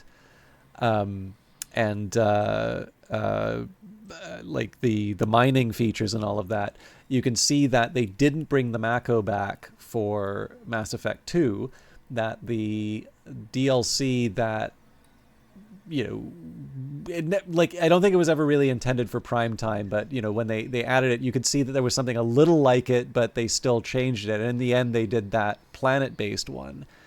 And if you've played Starflight, like, it's really easy to see why they did it. So maybe in this case here, the idea of like breeding the dinosaurs wasn't consistent with what people were expecting. And so they found a way, the world where there's a bunch of dinosaurs running across the countryside and need to be captured. Maybe there is maybe that's why they've implemented that. But anyways, it's something for me to figure out as I play. I'm happy enough with the tutorial, and to be honest with you, like this is exactly what I needed for today. Something that if I'm going to have a late start, just being able to relax a little bit, build something, don't feel too much pressure. I liked doing this. I definitely would like to get to some of the meatier parts of the game where I'm feeling some of the resource constraints in that, but only after I've like learned all of the different techs. So I'm going to take a minute here and see who is online. It's an uncommon hour for me, so there may not be too... Oh, Catico's streaming. All right, I am going to leave you in Catico's capable hands. Catico is a Resident Evil streamer, has actually had a wonderful batch of success on YouTube and Twitch lately. I think has now become a full-time streamer. And as I've said a couple of times before, I know she was having a lot of difficulty at work. So it's just one of these moments where I feel quite happy that somebody no longer feels like they're in a, they're in a tough situation to work with. I don't know if she's making a living off of streaming yet, but definitely like is not quite feeling the same pressure. So it's always nice to give a little support. But as far as me, I will probably be back to Revive Snow. Good to see you. I'll probably be back to Quest for Glory on Monday. As far as days off, I know I took off Easter. I don't believe there will be any other... Actually, let's just work this out. Oh, okay. Next week is the third Wednesday of the month. So Monday I'll be back for Quest for Glory. But on the 15th, I should be at the local game dev meetup. But other than that, looks like May 18th would be the next day off. Actually, yeah, May 18th and 20th. It's the third Wednesday, so that's also game dev meetup. But yeah, see you all Monday for Quest for Glory. Take care.